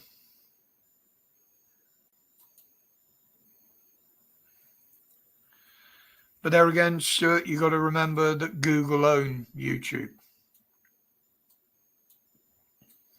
And this is how they totally fuck people up. And there's channels that have been kicked off of YouTube, that have had restricted access to Google, or have been thrown off Google altogether. They will, in extreme cases, work together. YouTube did actually warn about this when they brought out their, not the last lot of term conditions, when it was all updated before the last lot. There was actually a part in there that if you read through the rules, that if they took you down off of YouTube, they could go as far as getting you removed from Google as well. Yes, there are other search engines, but again, I've always found, well, I use Chrome, to be honest. I've always found that one of the easier ones to use. That was the one they taught me to use at college. So I've always gone with that. Not saying that I haven't used others, but because my computer is linked to Google, anything I do, anything I look at, Google is going to know what I'm doing. It's the Gmail that's the biggest. Yeah, Gmail and WhatsApp. Although WhatsApp say they're encrypted end to end, they're not. And believe me, anything that's sent to the cloud isn't as protected as they say it is. No, he can't, Dave. They haven't given him a reason still. Just said that he broke community guidelines. They won't tell him what guidelines or nothing. So when he does his live streams, they have to be done through Rev on a Rant or one of his other channels. And they are kind of stifling him on some of them as well, same as they do with me, not putting out alerts and stuff like that. Scott, I will say I bought the shirt specifically for him to wear while on a stream or on a live. Yeah. Trouble is with me, Scott, I'm a tightwad when it comes to buying clothes. No, I'll go into somewhere like Tesco's or Asda at the end of each season, and if they've got a dozen shirts, all the same colour, all in my size, and I can get them all for £1 each, I will buy the lot of them. That's why quite often it looks like I'm in either a grey or a black shirt for most of the week. I'm not. They're actually clean ones that go on every day. But I used to have a lot of band T-shirts and printed T-shirts, not so many now. But they do come out once in a blue moon, usually for videos. I use Safari for searching. I don't know if it's good. I've never used that one, Hibu. Yeah, I call it my summer shirt, James. And funny enough, when I'm fishing, I always tend to wear white, which is probably the worst colour considering it shows up all the fish blood and everything like that. But then you ain't got to wash it. But yeah, as Heather says, then I don't have to wash it. But I always have a supply of white shirts for fishing. It's just something I've always done. Yeah, I'm always in combat trousers though, Gary. I've got most of my trousers and what have you up there are combats, camouflage in some form or other. Or jeans. Well, I've got a couple of pairs of jeans and I've got a couple of pairs of blue and one black. And you have a suit. I've got 2 suits. I know. But most of the day at home, I'm either sat around in very, very loose fitting camos, lightweights, or just a pair of leggings. Simple for comfort. And I don't like dressing up anyway. Unless it's a silly shirt. Well, unless it's a silly shirt. I'm going to keep my eye out for another one. You need to change. Yeah, but it's summer now. They're all going to be expensive. They're cheaper to buy them in the winter. Oh, but if I can find a store that's got them, I know where to go when the sales happen. There you go. See? It's like that, or you got to buy online and then you don't know what you're getting. This one's actually getting a bit small, to be honest. You're getting fat. No, I'm feeding you too well. It's across the shoulders. I don't know why. Yeah, it's never been the best fit. Stepper style. Good evening, mate. Good to see you as well. Evening, Stepper. I mean, we used to do it down in Newquay. I have got some pictures of me in different coloured Hawaiian shirts and stuff. As I said, it was the in thing, and everybody would just decide, right, a lot of us doormen have got a night off tonight, right, let's have a loud shirt night. And we'd all dress in loud shirts. Rhino, one of the lads down there, when he got married, he had 2 best men, me and another chap, Panda, who was in the stream last week, actually, Craig. He actually bought us the shirts for his because he wanted us all dressed the same. And they were all along the lines of this, all matching, which looked quite cool. The only one I did get embarrassed by, I had a nice blue one. It was handmade in Thailand. My brother had it made out there. Go in, get measured on the day, go back the next day, pick up your new shirt job, no labels, no nothing. And I wore it to a wedding in Sicily because over there you all dress loudly, not a lot dress in suits. And somebody pointed out halfway through the evening that I actually was wearing almost an identical shirt to what all the fucking waiters were wearing, which was a little bit embarrassing, but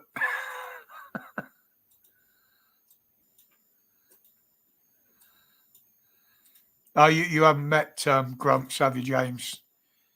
That's Holly's partner.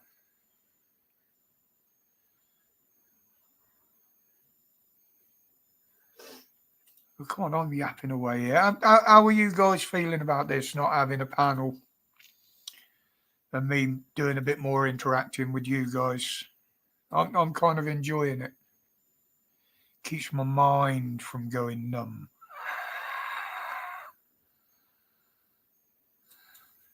No, they call me the grumpy old git, James. Grumpy is just literally grumpy. That's his name.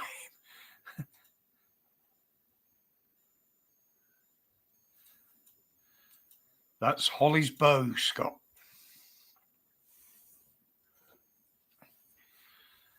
You probably will have come across him at some point somewhere online. Maybe not under that name, but you will have come across him, I'd have thought. He's on his way. Oh, my God. Oh, this shit's fucking my throat up. I think I've turned that up too high. The other one didn't do it like that. Have you bought him his pyjamas yet, Holly? Yeah, don't forget, Holly's got to make a video. Morning, girls. Maybe I should do one like that each morning. Open the videos with it. Yeah, all it is, Dave, is I've never really had a big panel on here, but I get once I've got someone on the panel with me. I'm not saying I won't, but when I've got somebody on the panel with me, it's tend to a conversation with them rather than watching the chat. And obviously, there's a lot more people in the chat than there is you go up on the panel, and they tend to get left on their own to their own devices to chat amongst themselves. So this week I thought I'd have a bit more interaction with the panel. Yeah, it is going to go, Gary. It is going to go, mate. It's just it makes it a little bit easier for me at the moment. Again, it's more force of habit of picking something up and putting it in my mouth. Not something I do in public, by the way. I won't let him vape for too long.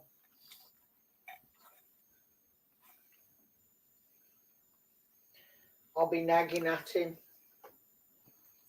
She was Haibu. I big up to her after we'd come off air. She actually done better for her first live than I ever did on my first one. She did very well. And thank you to all you ladies out there that dropped in and the blokes to support her. But absolutely brilliant. I do have the advantage that standing up and doing something in front of a crowd is not an issue. It's not a first for me. No. I was sitting down, so that was a first. In fact, some of you probably don't know that Heather actually fronted her own band for many years. They used to do festivals and play pubs and that. So she doesn't have a problem sort of appearing on camera, appearing in public. Usually, I mean, the Rev is the first one that said it. You've got to have a certain something to be able to sit in front of a camera and run a channel. Some people can't do it.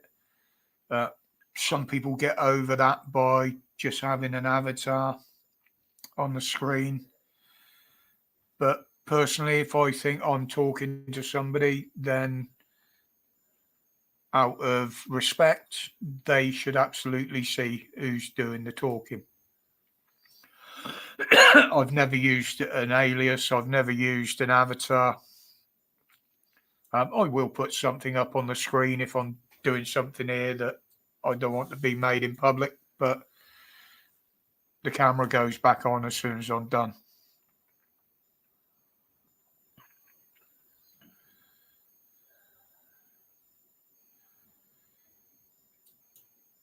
Yeah, yeah, Rev's video today talking about the drama streams and that. Well, as you know, I don't even mention them on here. I haven't spoken about them for a long time. It's simply because I just can't be bothered with it. If you start using their names and you start talking about them, you just attract them. You're just feeding them. So I just don't bother. You know, they can say what they want behind me back about me. I don't give a shit. That, you know, that's the reason they're behind me.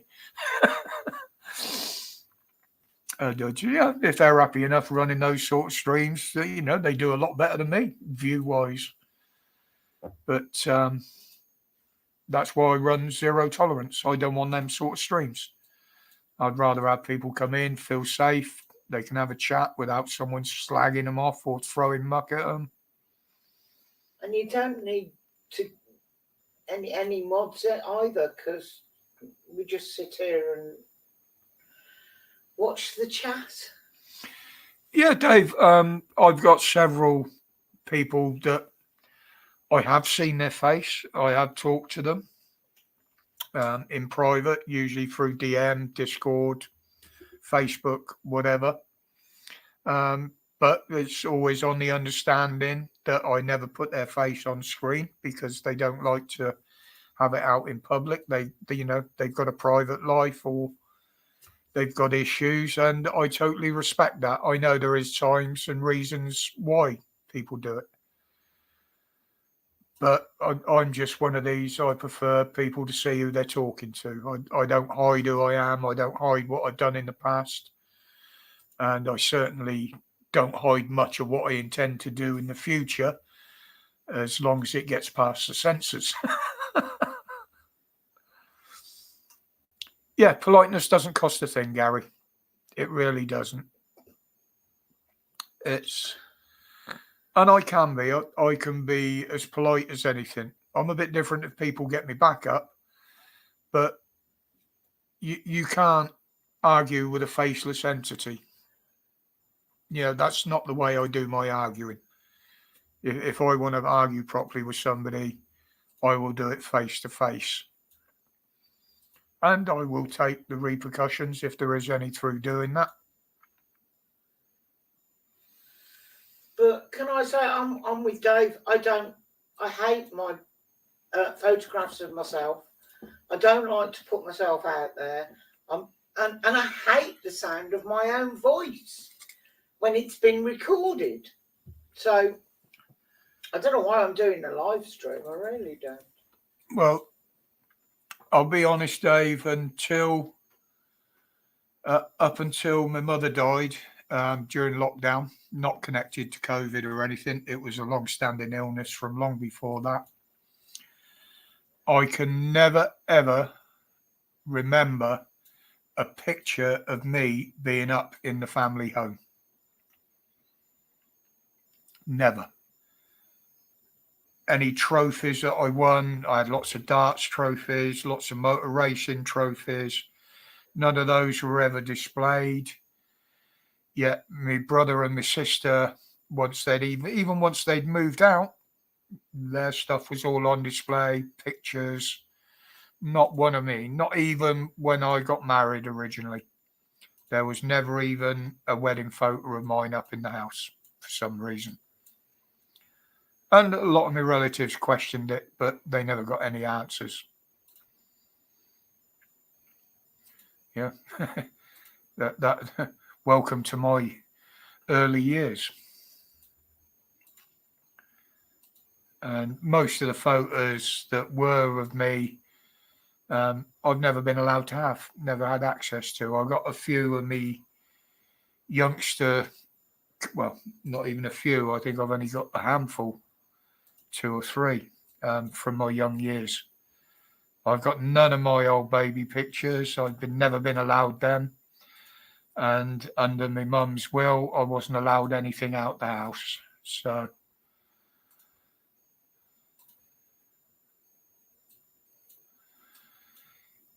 yeah, so this is one I've never been forced to. A lot of people I know post their daily lives on Facebook. Half the time, the posts mean absolutely nothing to me. But I'm not a great one for putting my life out there like that. I can't see the point of putting a picture up of what you had for dinner the day before or what you had for dinner that night. To me, that's just pointless. Absolutely pointless. You could point out what a lovely meal it was that I cooked for you, so it's not pointless. No, I will say, but I don't take a picture of this and say, "Oh, look what we got here. Look what we got." No, I'm telling you.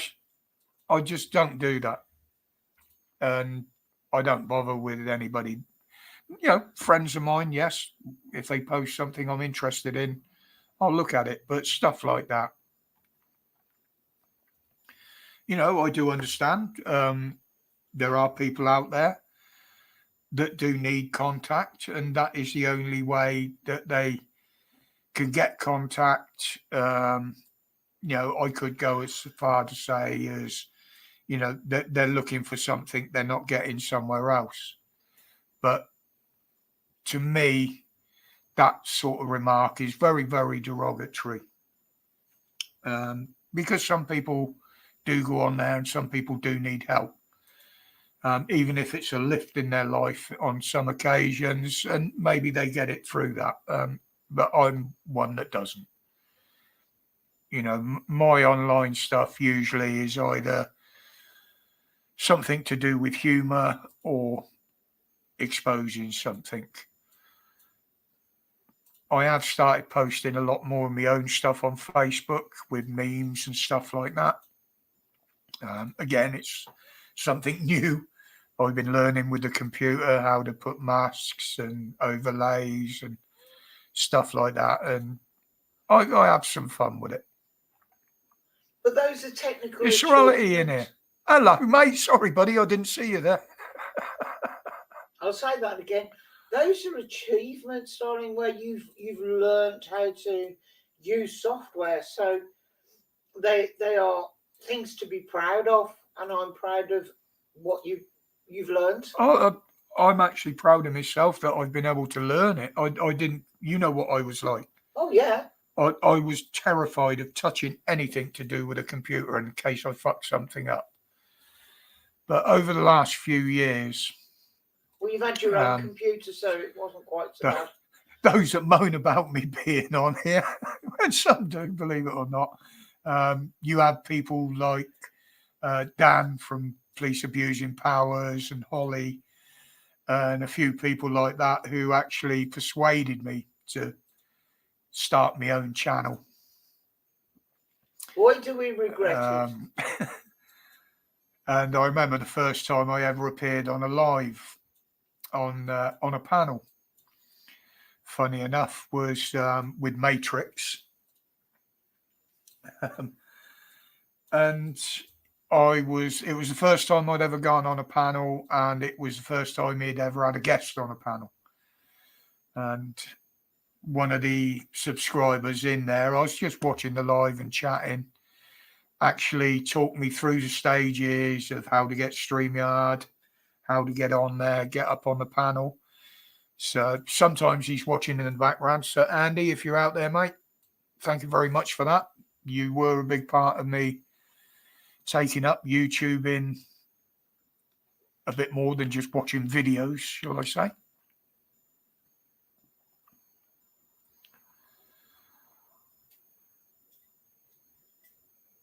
Yes, James. Yeah.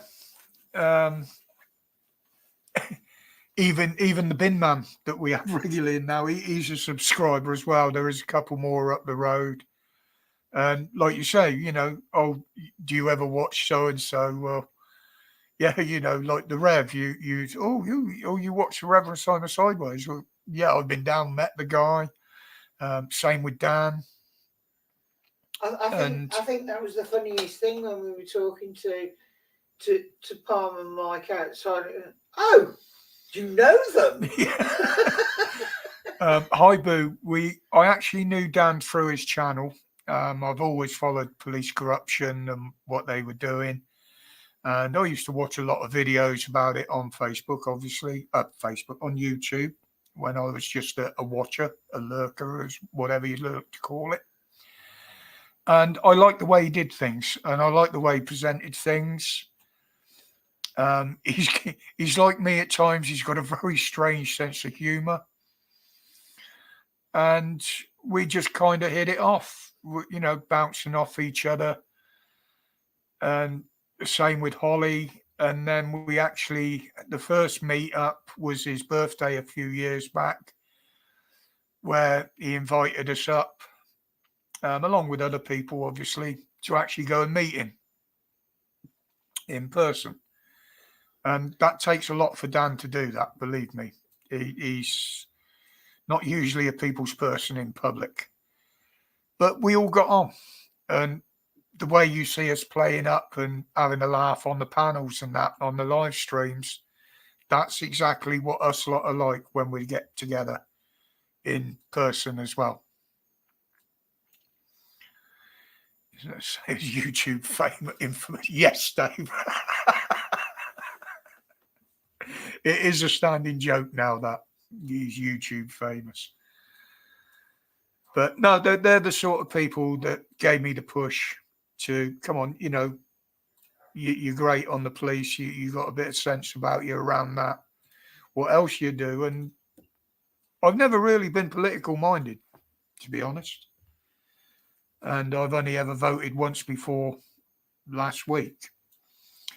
But I sat here and started doing a lot of research, and a lot of research during lockdown.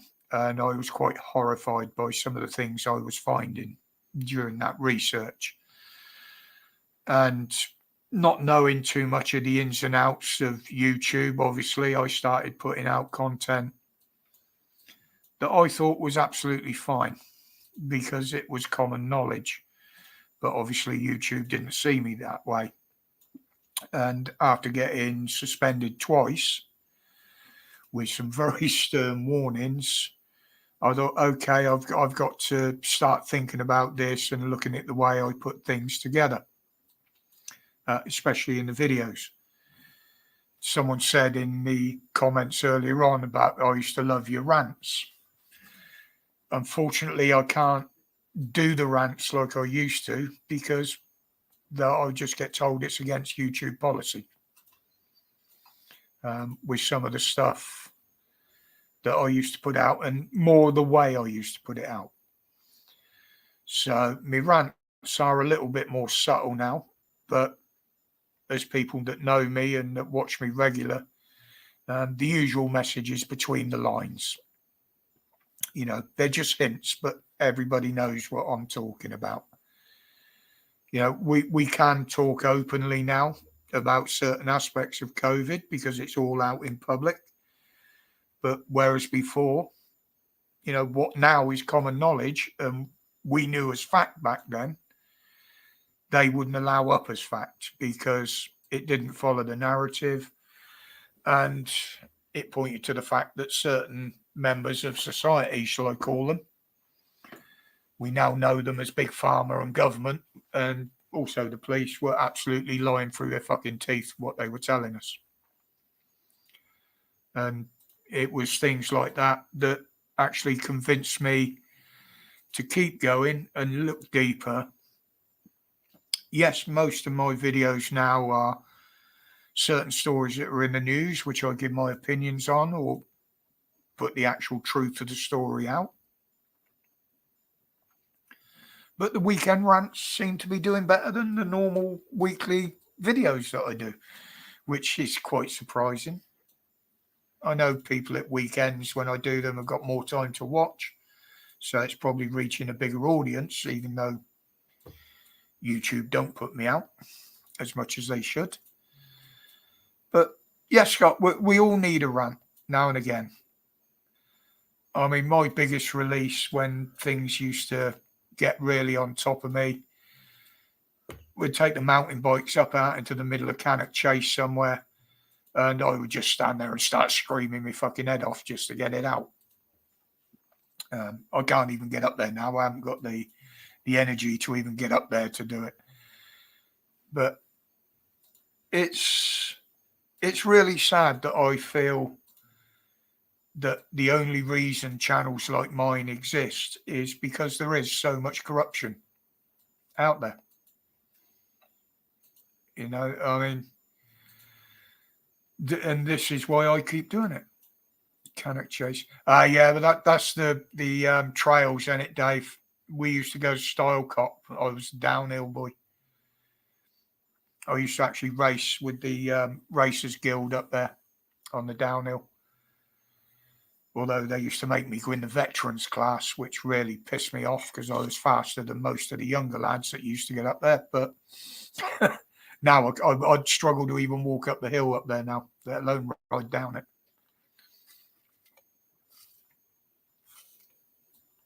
But I have been round the Monkey and the Dog, as the two main trails were called. I actually went round the Monkey on a downhill bike, which took some bloody doing, pedaling that around.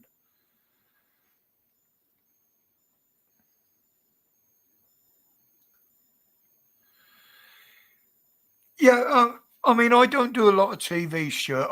Like I say, I'll have one form of news on in the background, literally to pick up on the headlines.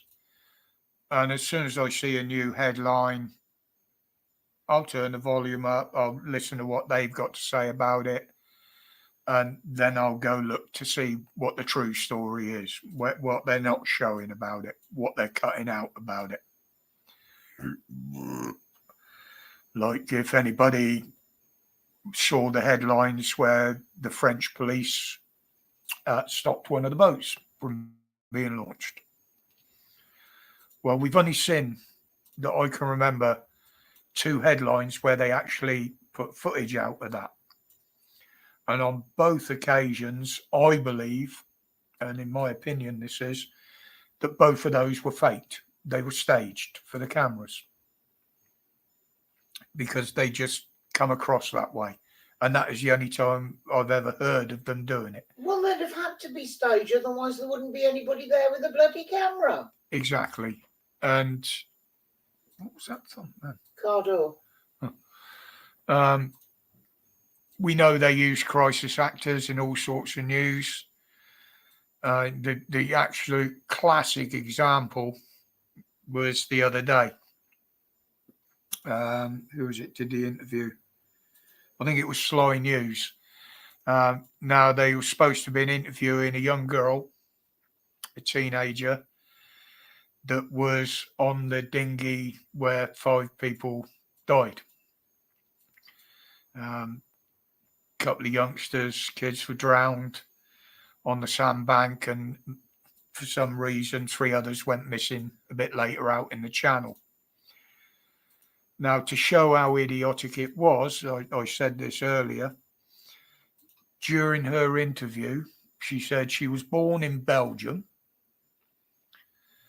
I think it was Iranian or Iraqi parents, but she was actually born in Belgium. She was raised and educated in Sweden. But then she decided to come to Britain on a rubber dinghy. Doesn't sound like escaping a war-torn country to me. Again, in fact, where have I got it? So I'm just... Oh, for fuck's sake. This is where I let myself down, is trying to be too fucking clever. Right, so let's go there. Is that what you want to share? No, Sorry. no. Well, why has that fucking disappeared? Ah, there we go. Now, this one. How can I get that over there so I can still see the chat? No, don't do that. Oh, this fucking computer. It's got a fucking mind of its own. It really has. Nope, that ain't going to fit there. So I've got to make that still say it's smaller. operator technicals. Oh, no. Ah, there we go. Right. Now we're getting somewhere. Oh, yeah, I've got to make that big so it can be seen, don't I?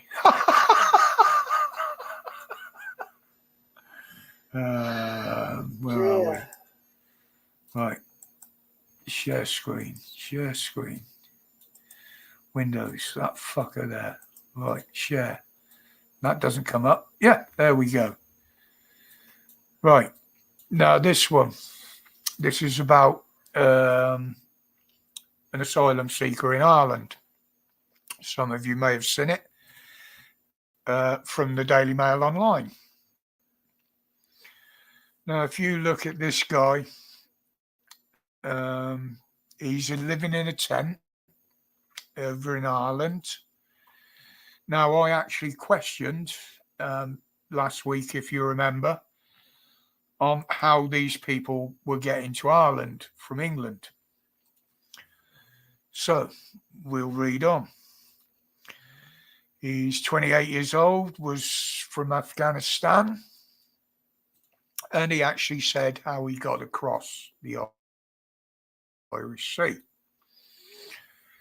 Now, he does go on in this, if you go and look at it all, it's on my Facebook page, about how he came through 11 countries to get to the UK, how much he paid to get across the channel, paid 1,700 quid to get across the channel, paid 7,000 euro to get across Europe to France. There we go, had to cross 6 different countries to get there. Spent 15 months in France, but they didn't accept my papers. So I had no choice but to travel to the UK. So all the countries he came through that were safe, nobody wanted to even bother looking at his paperwork to see if he was eligible for asylum. So he came to the UK. Now, again, because of the way this article is worded, I believe this could be a bit of a PR stunt, because he goes on to say that it cost him 2,000 euros not to get across the Irish Sea on a ferry, but on a cruise ship. Now, him and another lad did it, and literally because there's less chance of getting caught with no passport. Obviously, you book a cruise online. If you can sneak by without showing your passport to get on board, that's absolutely fine, no matter where that cruise ship stops. 9 times out of 10, you can just step off without showing a passport, which is exactly what he did. And that cost him 2,000 euros to get to Ireland. Doesn't say whether they both paid that or whether it was the price to cover both of them. But it does seem as it's, he's using he used the fact that I wanted to go to Ireland because I didn't feel safe in the UK because there was the possibility of being deported under the Rwanda scheme. Well, as I pointed out on many a time, the Rwanda project is a load of absolute bollocks, absolute pants. And they proved it by themselves now with absolutely bribing somebody to go, to leave the country voluntarily and go there. And all of a sudden he's gone missing. No fucker knows where he is. The hotel room that was set aside for him hasn't been used. So maybe he used his $3,000 to get a flight or whatever, or another crossing back to here again. But he has actually gone missing. Gone on a cruise. But that is quite a good article. Like I said, it's on my Facebook feed. Exactly the same name as I use on my YouTube channel, by the way. But that is common knowledge, that interview. And I believe that is quite possibly a fake. It's definitely a PR exercise of some sort.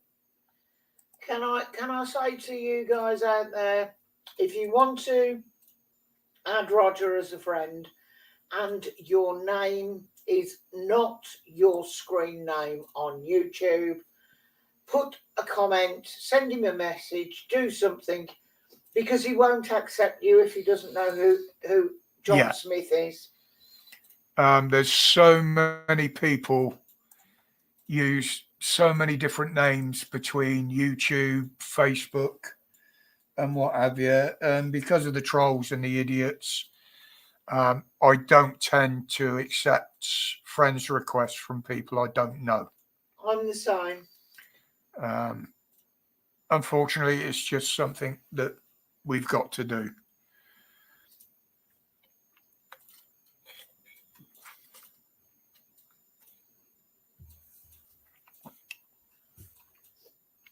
But stuff like that, I'll quite happily expose. Now, I'm more likely, I only actually saw that today for the first time. I actually went in and read the article.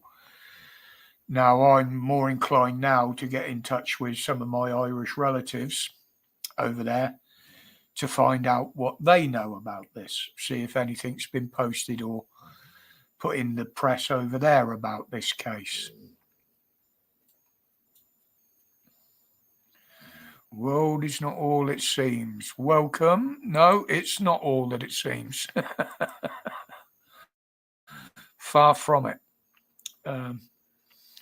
It has took me quite a while to figure that out.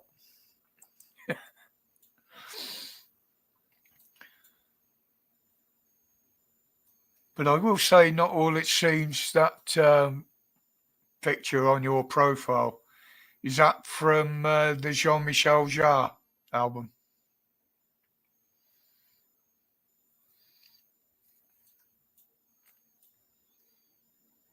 He doesn't know how to change it on Twitter. Well, this is the thing. This is why a lot of people use avatars on social media. It's simply because they can stay anonymous. They can keep that life separate from their real life. It's almost the same as I identify as. Because if you're using an avatar, you're just pretending to be. Or you don't like your picture. Yeah, or you don't like your picture, or you like me ugly. You know, I've got an avatar, darling. It's not my picture. If you if you look at the description and the little bits I have filled in on information on my Facebook page, the first thing it says is anything about yourself, and I just put ugly. It was the first thing that came into my head. But no, if you believe in what you do, then you should never hide. Never, ever hide. I've never had to before. Any issues I've had with anybody before I found the delights of social media, and I'd still prefer it now, is do it face to face. You know, if they're a better person than me, they're going to knock me out. But it's not going to be easy.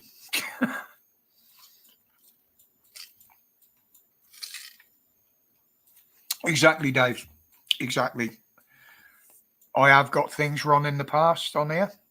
And I'm the first one, as people know, if I've got things wrong and people have pointed out and shown me the evidence that I was wrong, I'm always the first one to put my hands up and say, I got that wrong, and apologise.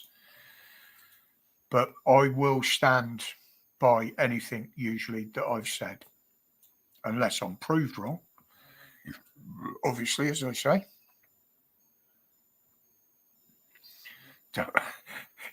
If you had Ollie on Facebook, you're more likely to get pulled down and put in Facebook jail.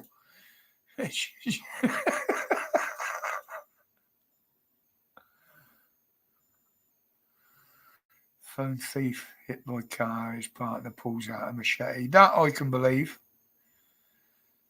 That I can absolutely believe. You know, as I said in the video the other day when Calm won the election again, London is an absolute cesspit. The crime is out of control, especially knife crime. It was pretty horrific. The fact that they announced the injuries of the young lad that was killed by the madman with the sword. You know, how must his parents have felt with a mainstream reporter sitting there saying, well, basically he was decapitated.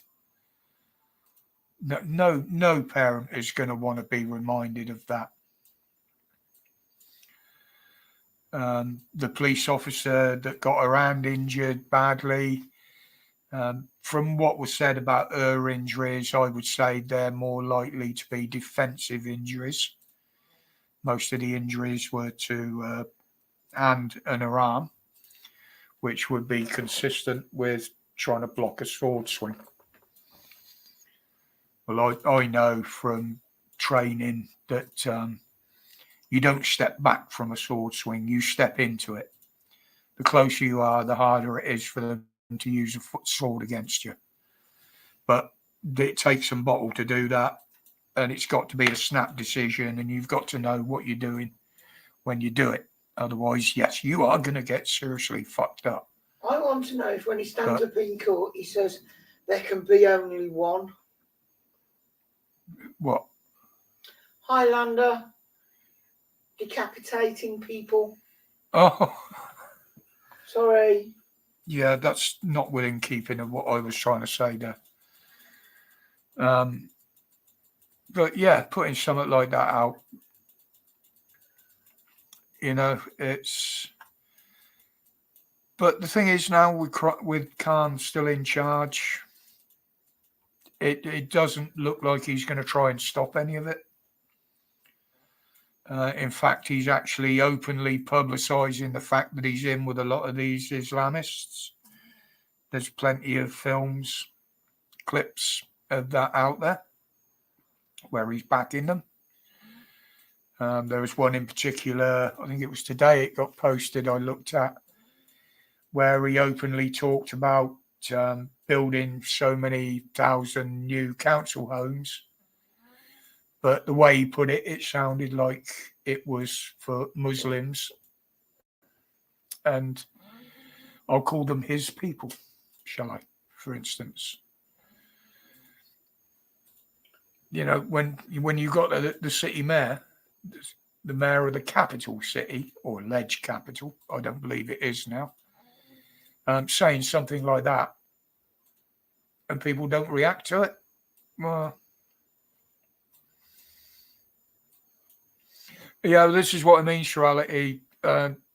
If you know what you're doing, and any long weapon, no matter what it is, you can usually be safely set around it by going closer rather than stepping back. Because these weapons are designed to maim and kill at slight distance, not up close. You restrict the movement. Stabbing knives are a bit different. You've got to be very, very careful around those. But swords, you can deal with them if you know what you're doing. And it takes a lot of balls to do it, believe me. CJ, good evening, mate. And Paul. And then any of the other guys who are watching over there.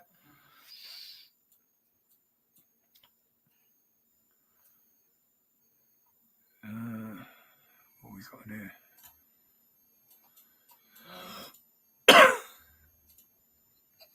But yeah, the crime in London, I mean, and the Met haven't done themselves any favours. Far from it. In fact, they've done the opposite. They've just become oppressive monsters,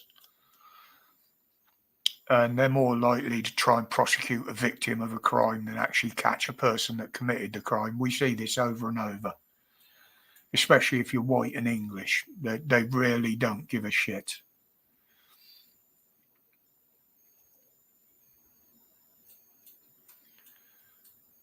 Yeah, Pap's all right, Scott. Don't worry about him. He's just taking the time now to look after his mum and dad. And yeah, it is helping him get reacquainted with some of his old mates, some more members of the family.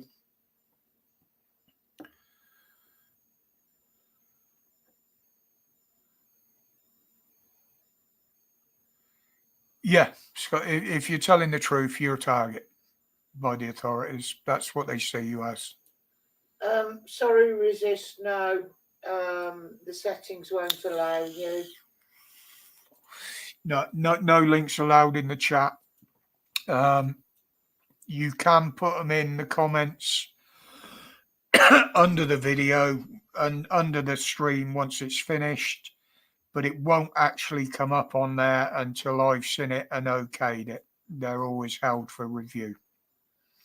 It's something a lot of people do, including me, to protect your channels, because if you put a link up on there that's got anything involved in it, anything nefarious in it, just by clicking on it, you can cause yourself a lot of grief, and in some cases, I should say, do a lot of damage to your computer.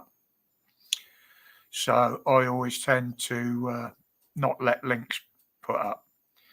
The only ones that can actually put links in the chat are the moderators and myself, obviously. And it's part of the YouTube settings anyway. Yeah, you can undo it. You can allow links. Yeah. But most of us don't. for that reason. Yeah, exactly, Dave. And this is what I was saying, goes back to what I was saying earlier about when I got suspended. Was it the first time or the second time? It was because I'd put a link in and publicised the link.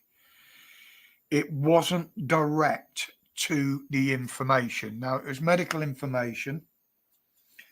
It was information that had been posted by National Health Scotland, which even under YouTube's rules, you were allowed to share anything that the NHS or NHS Scotland had put up.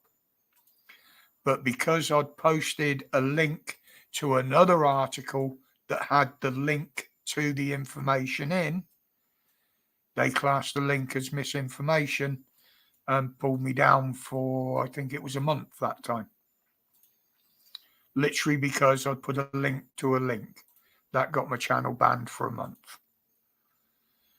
And it was after that, actually, that I decided, no, I wouldn't let people put links up, because that's how I got given that link in the first place. It was sent to me privately, anonymously. I did check the name out that it came from, and it wasn't someone I knew, but I stupidly used it, and I lost my channel for a month because of it. But you didn't know as much about YouTube at the time. No, I was still a green rookie to it. It was only something like, it was one of my first half a dozen videos, wasn't it? Well, both of them were. But once we realised why, you'd never done it again. Yeah. Okay, Scott, no worries, mate. You take care of yourself, buddy. I don't know whether this one has nicotine or not, Sirality, to be honest. It does it? Okay, there you go. But yeah, that was a very steep learning curve. And I also learned through that fact that anything that I had pulled down off YouTube, BitChute were quite happily to accept. So I went ahead and posted it on there. The usual way of getting around it, which I found back then, was the same as I did. It was during lockdown.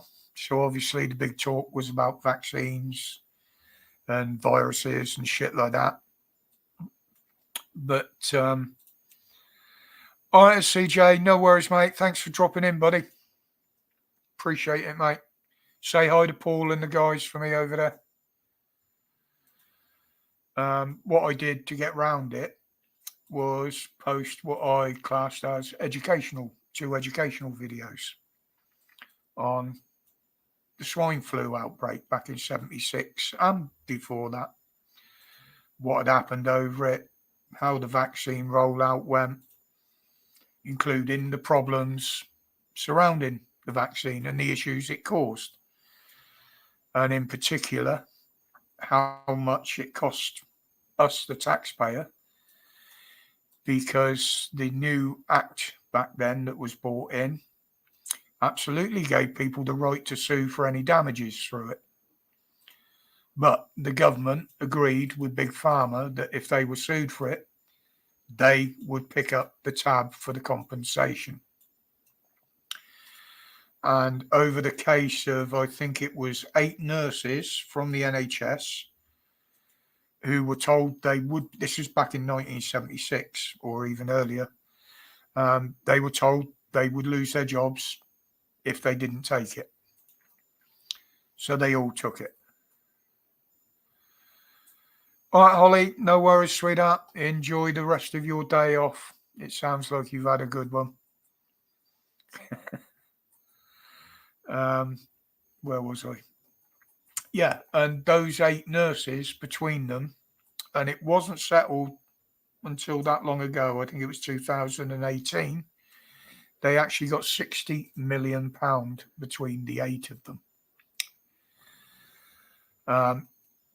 And as soon as it had got out that this act was still there, government gave it another reading and they modified it. And that is why the maximum compensation you can claim now through the Damage by Vaccine Act 1976 is £120,000. There are lots of cases going up against the big pharma, different manufacturers. But if it's proved successful through the British courts, those claims will only be worth 120 grand if proved. You can apparently go higher, so I've been told, in certain circumstances, but it takes a hell of a lot of proving.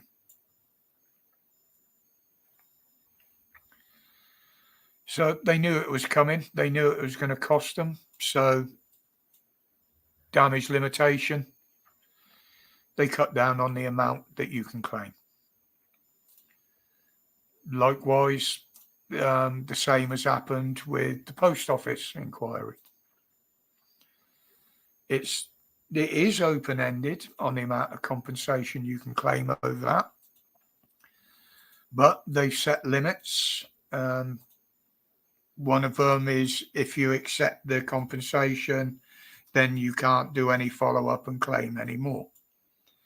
I believe the upper limit on that was, no, I'm giving this off the top of my head, and as you know, my memory isn't that clever. I think it was something like 600,000 was the maximum payout. They can go for more again, but the amount of proof that you have to give and the amount of hoops that you have to jump through and how long it's going to take for a case to be bought, then you ain't going to get many people doing it, to be honest. They'll take the 600,000 and that will be it.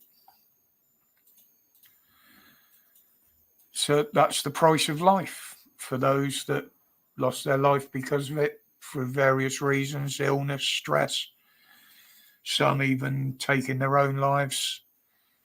This is how the government put money on people's lives. This is what they think they're worth.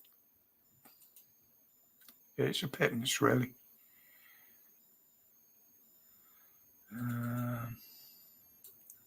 Oh, yeah, I've still got that open over there. I said, where's all these fucking alerts coming in from?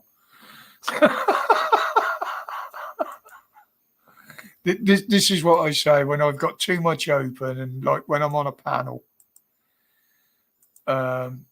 Anything that comes in that distracts me. I think the answer there, Dave, is we will be culpable. It'll come down to us at the end of the day. No, it comes out government coffers, Dave. The big pharma, it ain't costing them a penny. So in other words, out of our taxes. Yep.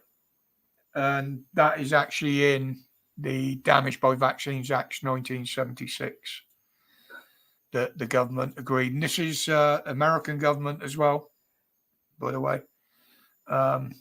Will pick up the tab. Now, I haven't actually looked into this, but now people like AstraZeneca have actually come out and admitted they knew it could do bad damage. I don't know where you'd stand legally on that with them, whether you could actually go after Big Pharma in that case and they would actually be held responsible for it or held to task for it. That I don't know.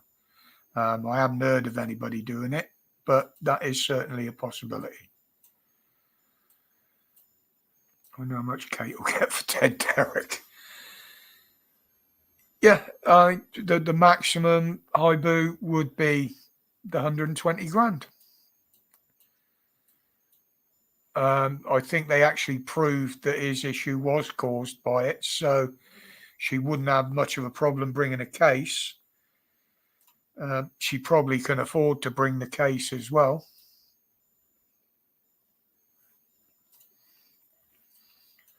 But this is what you've got to look behind. When they bring in these new acts, like the Online Safety Bill, the Damage by Vaccine Act, the censoring.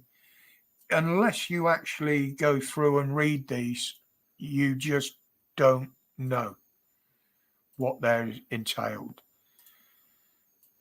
A lot of people didn't know, and I certainly didn't know about the Cancer Act 1939.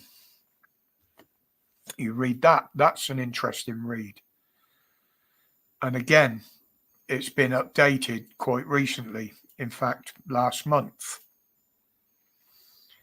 where it was made public, if you read through it, that it's actually illegal to advertise the fact that you have got a cure for cancer. Even if you've got one and it worked, under that act, it is illegal for you to tell anybody and advertise the fact. Apparently, they're getting around it by saying they're trialing stuff.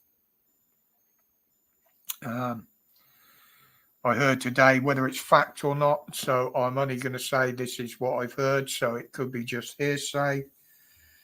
But apparently a young lad that was taking part in one of these trials for one of these things has actually died. Whether it's connected to the trial, I have no idea. I forgot where it was, but if I do come across it again or see the article, you can guarantee I will look deeper into it, because I will have something to say about that. But the one that they're trialing that I did read about, basically it would be tailored to the individual. Now, I believe, again, don't take this as fact. Go and look yourself, because I'm still not convinced. But what they do when they're tailoring it to each individual is they take certain chemicals, DNA, whatever, out of your own body, mix it with something else, and then reintroduce it to your body. So if one of these goes wrong, which it appears to allegedly happen in this case, if it is one of those that's connected, I'm still not sure on that. That's why I'm saying don't take this as Jen. Each of those can only be trialed once on the person they were designed for. So they're not actually trialing it. It's trial and error to see if it works on an individual that it's designed for. So, yes, I remember I Am Legend, Will Smith, yeah. These are the sort of things that people need to look into. Please, by all means, if someone wants to look into that and jump in on the next live, or even comment on a video to say that I'm wrong with what I said there, or that's not how it works, then please feel free to do so. I'm only saying what I've seen, what I've read, and through the little bit of research I've done on that, that's what I believe. That's my opinion. So please don't take it as fact, because I'm not sure it is myself at the moment. I'm honest enough to say that. But bloody hell. 20 to 10. Cheers. Yeah, I thought my eyes were starting to. Oh, here he is. Good evening, Panda. Yes, mate. I was telling them about our loud shirt nights down there that we used to have, and the amount of shirts that we did have, all along the same sort of lines. For those that don't know, Craig is one of my top boys from down in Newquay there. There was three of us, me, him, and Rhino, the three amigos we were known as. Three people not to be fucked around with in public.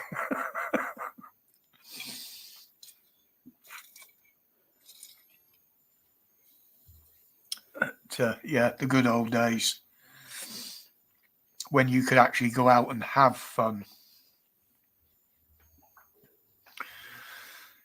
Yeah, in a way, Dave, that's what they're trying to do. They're trying to play God. I'm not a religious person. I don't believe in a God or anything like that. I believe in what I can see, hit, taste, and hear, obviously.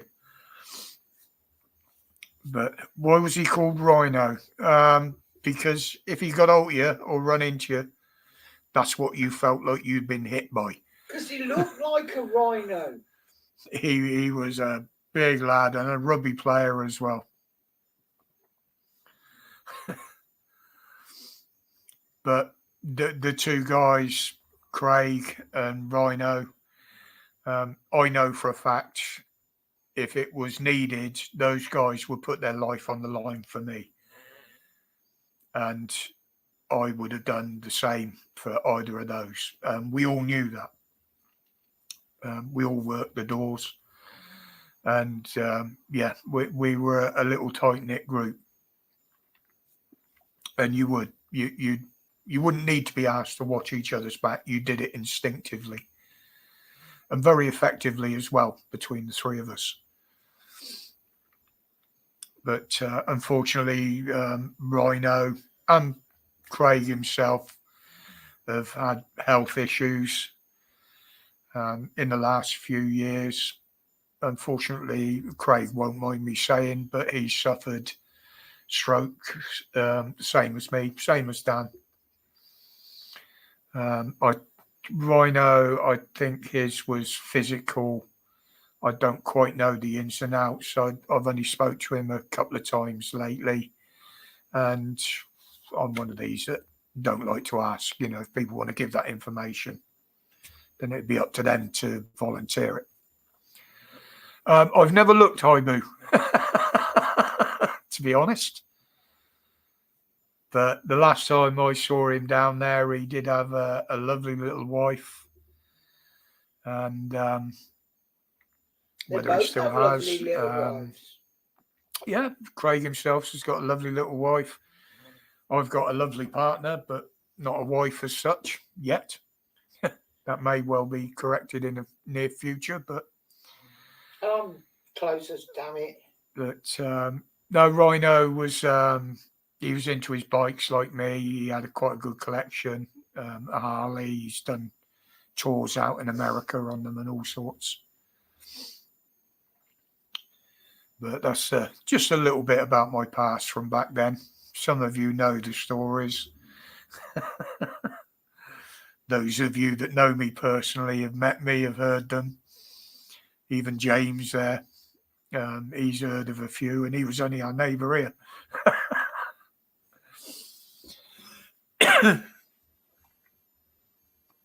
But you know that was the way the community was down there. You all looked after each other. They always said the hardest thing to find in Newquay was a Cornishman. But both of the guys, they are Cornish. And I was actually classed as an honorary Cornishman for the amount of years I spent down there. And basically fitted in with the shenanigans. Did I ever go on drone? Did I wear a big safety pin? Not that I know of. I didn't have any punk gear, so I didn't have one in that. Never wore a kilt. Never wore a kilt.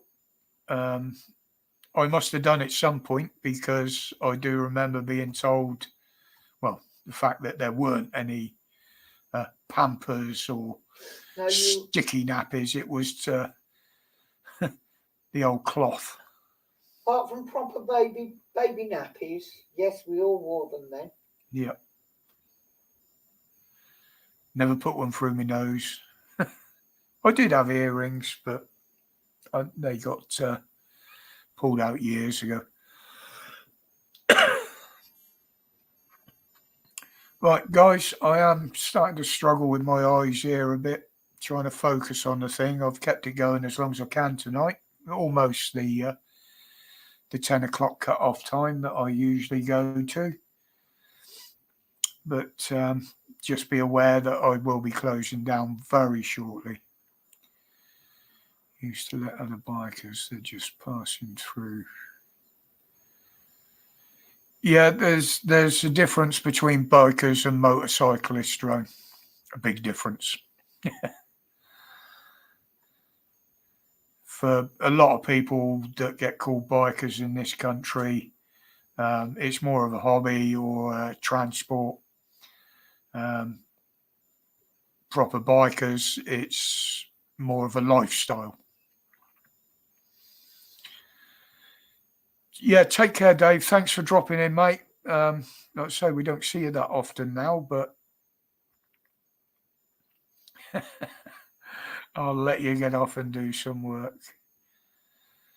Yeah, take care, Loafer. Cheers for dropping in, mate. That goes for everybody in here. As always, most respectful crowd. You know, we've been hovering around the same number all evening, so people have been sticking around. I do know there'll be lurkers in the background there. Hi, lurkers. I know most of them that are there contact me personally and say why they're there. Apparently, there's biscuits in the Lurker Lounge tonight. Yes, we one did say there was biscuits and that in the lurkers lounge. But some people do it that way.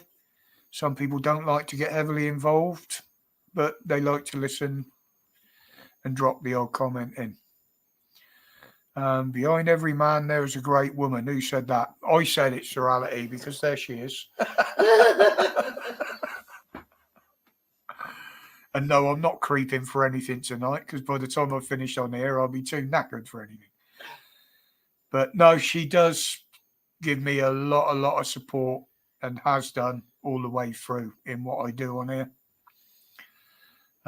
As tonight, if there were any questions, she'd have been the one there looking up the information. And she's also my tech support as well. She knows far more about computers and how they work than I do. In fact, most of the things that are installed on here that I use, she's the one that's actually found them and downloaded them for me, like the editing suites and test run them before I put them on your machine. I make sure she test run them on her computer before she fucks up mine with them. So that I can show him how to use them on his. But taking a line from a science fiction film, what was it in? We Are an Effective Team. And that came from the Tom Cruise film Oblivion. We are an effective team. But thank you, everybody, for dropping in again tonight. Your support is appreciated. I do look forward to talking to you all. As I say, I've done things a bit different tonight. Maybe that's what's kept me awake a bit longer. Don't forget, 7 o'clock. I believe you still going to do a live this week? Yeah, that's what. Yeah, 7 o'clock on Friday. How long it lasts, I don't know. But 7 o'clock on Friday, I'll certainly give it a go. For those that don't know, Mrs. W has started doing a stream on a Friday night from 7 o'clock till whenever.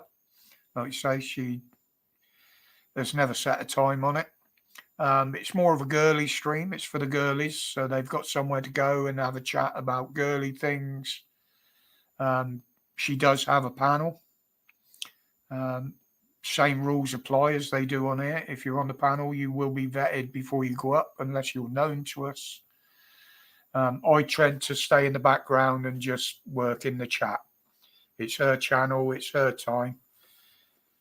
If she wants me or any of the other guys up on there, that's entirely up to her. Not my decision. But essentially, it's just somewhere for the girlies to go so they can have a chat Somewhere A lot for of the chat is girly, but bear in mind some of them aren't that girly. We're not that girly, but it gives us the opportunity to rip the piss out of Roger and Yeah, Grumps and anybody else, and probably Dan this week. I think Dan needs to be ripped into this week. so there you go. Yeah, no worries, Ibu. Like I say, it was thanks to Mrs. W's stream on Friday. I actually found out how to pronounce Ibu's name properly, and the fact that she's a very nice lady, rather than sat here thinking, isn't she? Is he a he? Is it a she? Now I know the facts. So, Ibu, if you notice, I've been using that tonight. And in your comments, you will get a kiss on the cheek emoji, the same as all the rest of the nice ladies that come in here. But thank you, everybody, for tonight. As I say, one of the most respectful crowds that I've ever come across on YouTube on a live stream. But until the next one, there may or may not be a video tomorrow. I just really don't know yet. It's how I feel in the morning. But as always, before I go, stay safe, stay strong, and stay free. That's the biggest part at the moment, is stay free. So with that, it's good night from me. And it's good night from me. Take care, people. Catch you Friday.